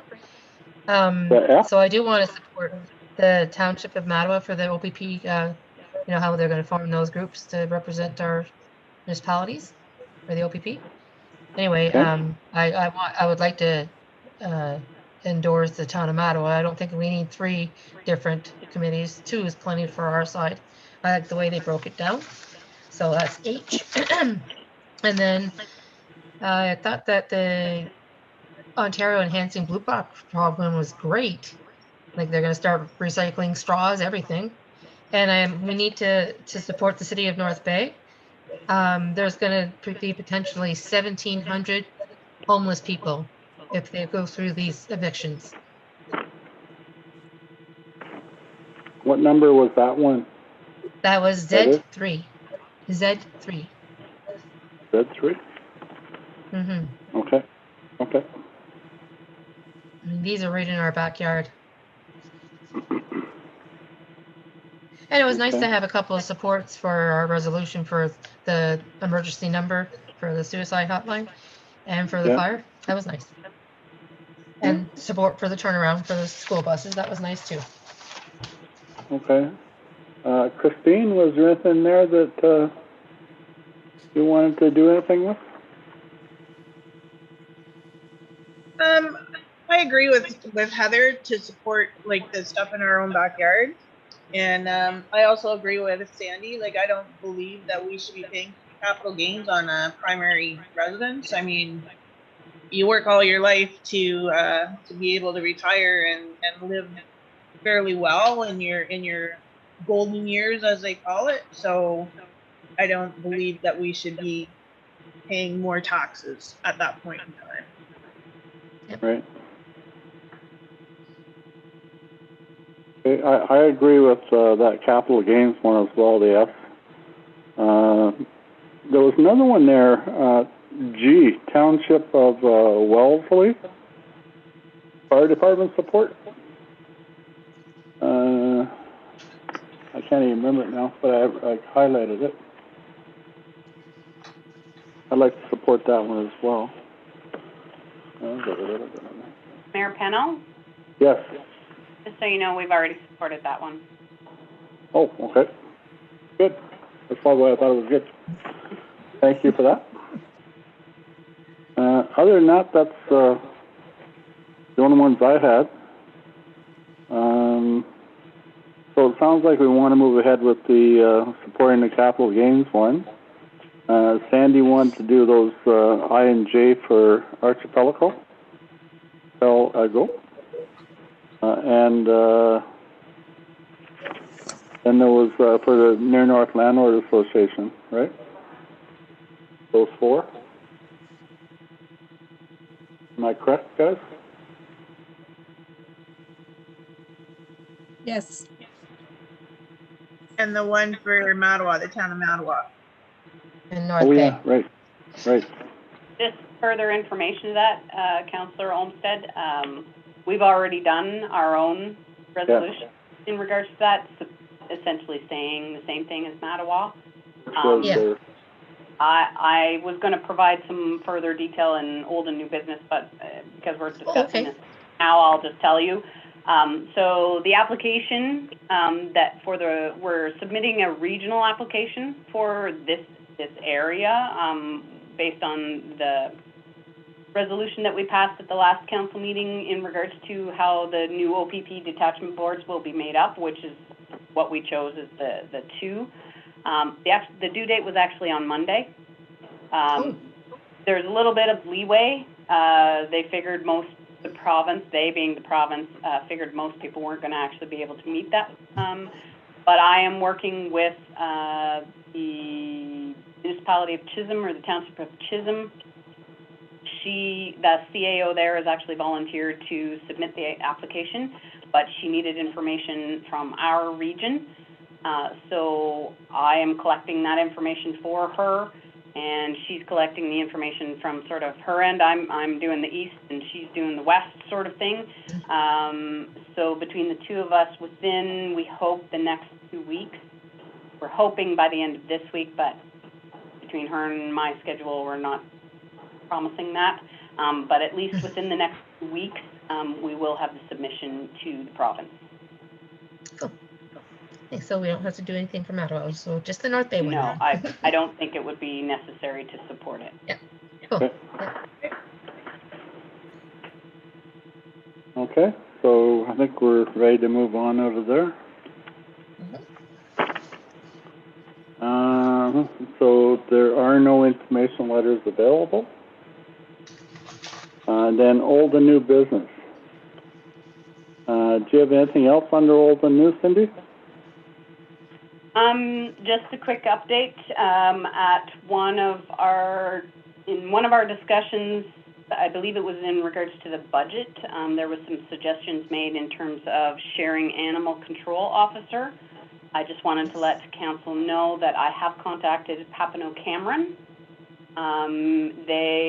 It was mentioned that they had just recently hired a part-time animal control officer, and so I contacted the CAO there to see if they would be interested in sharing or providing backup for each other for our animal control officer.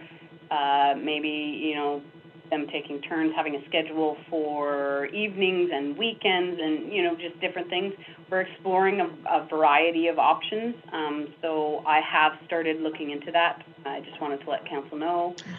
He was going to go talk to his council and see if they were amenable to it. He didn't see why they wouldn't be, but he still has to talk to them, obviously.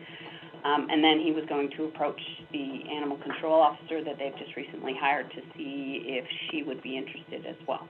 So I don't have any answers in that regard yet, but I am working on it. I just thought I'd let council know. And one other thing, sort of a little bit of a backtrack. In the information letters, I did provide you with a timeline in here for the human resources policy that E4M is preparing for us. So I just wanted to let you know that that process has begun. I have provided them with the policies that we have for the first 12 that they're working on in the first phase of this. It'll be completed in 3 phases. So I have provided them with what we have. We don't have all of the ones. Obviously, that's one of the reasons why we're participating in this project. But I have provided them with what we have. There will be some work on both our sides. They're preparing them, but I'm providing them with information and feedback, and then it will be brought to council for approval, obviously, types of things. One other important note is they did receive 8 municipalities that were interested. But they are providing all 8 municipalities the pricing that they had proposed for if 10 municipalities had been involved in the project. They're hoping 2 more. They have 2 other municipalities that are interested, and so they're hoping that 2 more will join. But if not, E4M is still going to provide the reduced rate to help the municipalities that they are working with, the 8 they are working with. So we will, even though there's only 8 participating right at the moment, we will be getting the pricing for the 10. Nice. Yeah. Cindy? Good. And that's all I have. Anything else, old or new? Sandy? Maybe just a quick mention. I had my first meeting with the North Bay Conservation and met a lot of really, really nice people, very welcoming. There was a presentation of what they've been working on, and it's going to, you know, I'm working up to try to get up to speed with everything.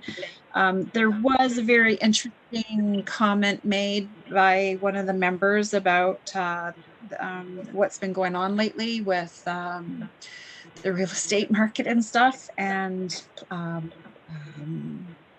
applications for like septic, and it's up 112% from last year, which is significant. Usually last year they would get maybe 29 applicants, and this year they've had already 121. So it just shows there's a lot of booming of people moving up here and building. So, but yeah, it was looking forward to learning more. Okay. That's it. Anything old or youth, Councillor Maxwell? I thought that we could, I was going to put a suggestion out that we put out a good news announcement that Champlain Park for the summer is providing free day passes for our residents. And I think that we could put that out. I don't know if everybody knows that or not. I just wonder if we could put that out in our alert or in our newsletter. Just to, I think you'd have to confirm the information to make sure I'm correct. But as far as I know, it's a free day pass to go there. And it's a good opportunity for our residents to go and cool off somewhere if they need somewhere to go or go and spend a day, which won't cost any money or very little. So I'd like to put that out on our news alert or our alert app or on our flyer. That's the only thing I had. That's a good idea. And I do have one other thing, but maybe I'll save for the next meeting. When does our new official plan come into effect? Do you know that? I mean, I should know that being on the planning board, but I'm not quite sure the timeline there. When do we start following the rules? Mayor Pennell, can I address that? Yes, please. I actually just emailed Mr. Tunnock on Tuesday. No, not today, sorry, yesterday. I'm a day ahead of myself, I apologize. And if you give me a moment here, I will read his response.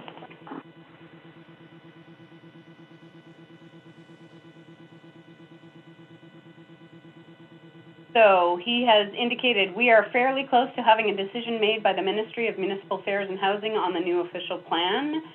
He has been waiting for a decision before finalizing the zoning bylaws for the 3 municipalities because the bylaws must conform with the official plan. He doesn't have an exact date, but he has indicated that we're relatively close. Okay, now I remember. What was that? It was off to the ministry, that's right. Okay. So maybe I'll save my comment until, but I was thinking that we should announce some of the highlights of the changes to the official plan, because some of the changes are going to affect our residents. And one in particular I'm thinking of is the CCAN. There's sort of a CCAN craze going on right now, and there's specific rules on how those can be used, where they can be located, and for the purposes that they can be used. And I think our residents, it would be beneficial for them to know that ahead of time before they go out and try to live in a CCAN or build a CCAN house or something that they saw online. You know, they just have to know that there's quite a few restrictions with CCANs once our new plan goes into effect. Maybe we'll just do that for later when we get the official plan actually adopted. Maybe we could all look at it and see what we thought were positive things. Right? Mm-hmm. Councillor Olmsted, anything old or new? None for me, thank you. Your Shipman? No, nothing for me, thanks. Mayor Pennell, can I just mention one thing? No. Yes, you can, of course.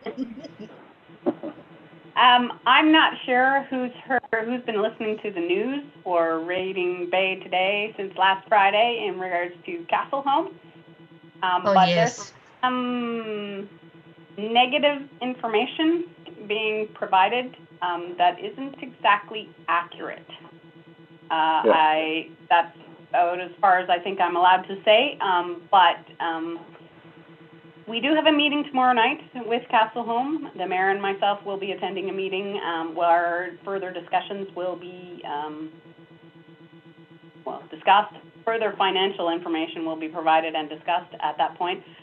I'm hoping that a decision will be made. I'm not 100% sure that a decision is going to be made, but I just wanted to mention, don't believe everything you hear on the news. I know that's common sense, but still, I just wanted to mention, don't believe everything you hear on the news or read in the newspaper.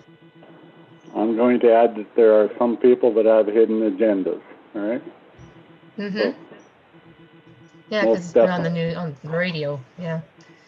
Yeah. I just shake my head. Okay. Okay, so we'll move on to the next item here is the council approval report.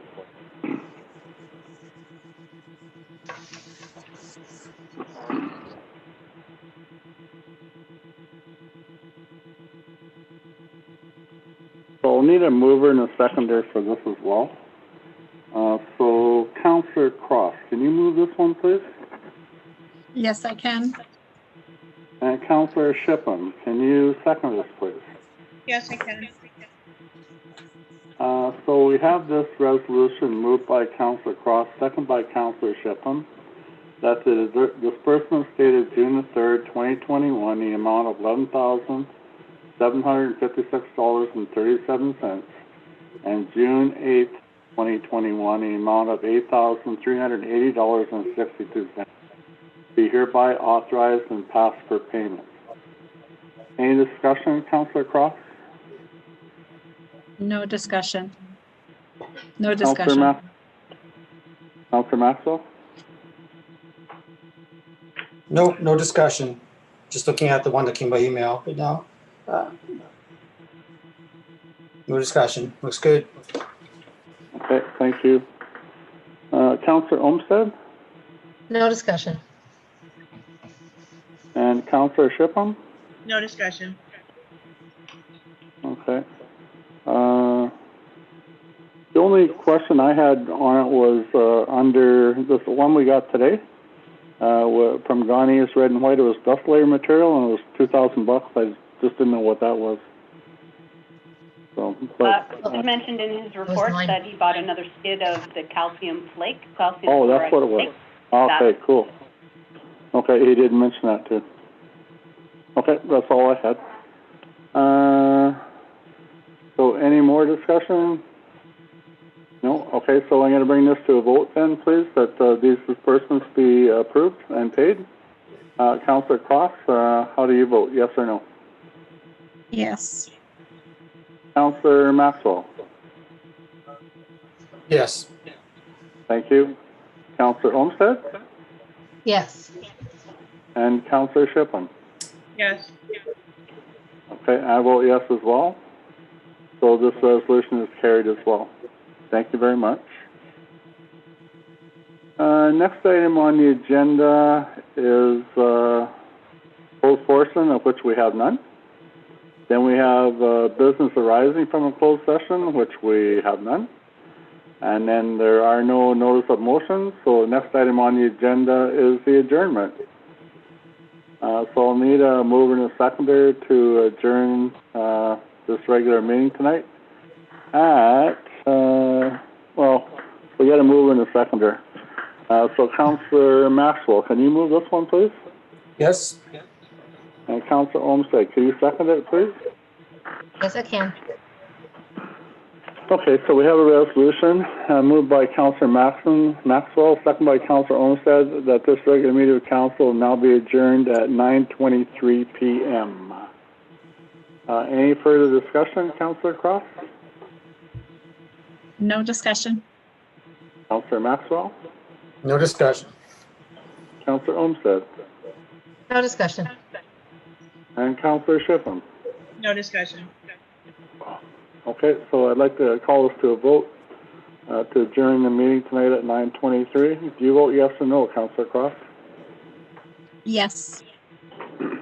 Councillor Maxwell? Yes. Councillor Olmsted? Yes.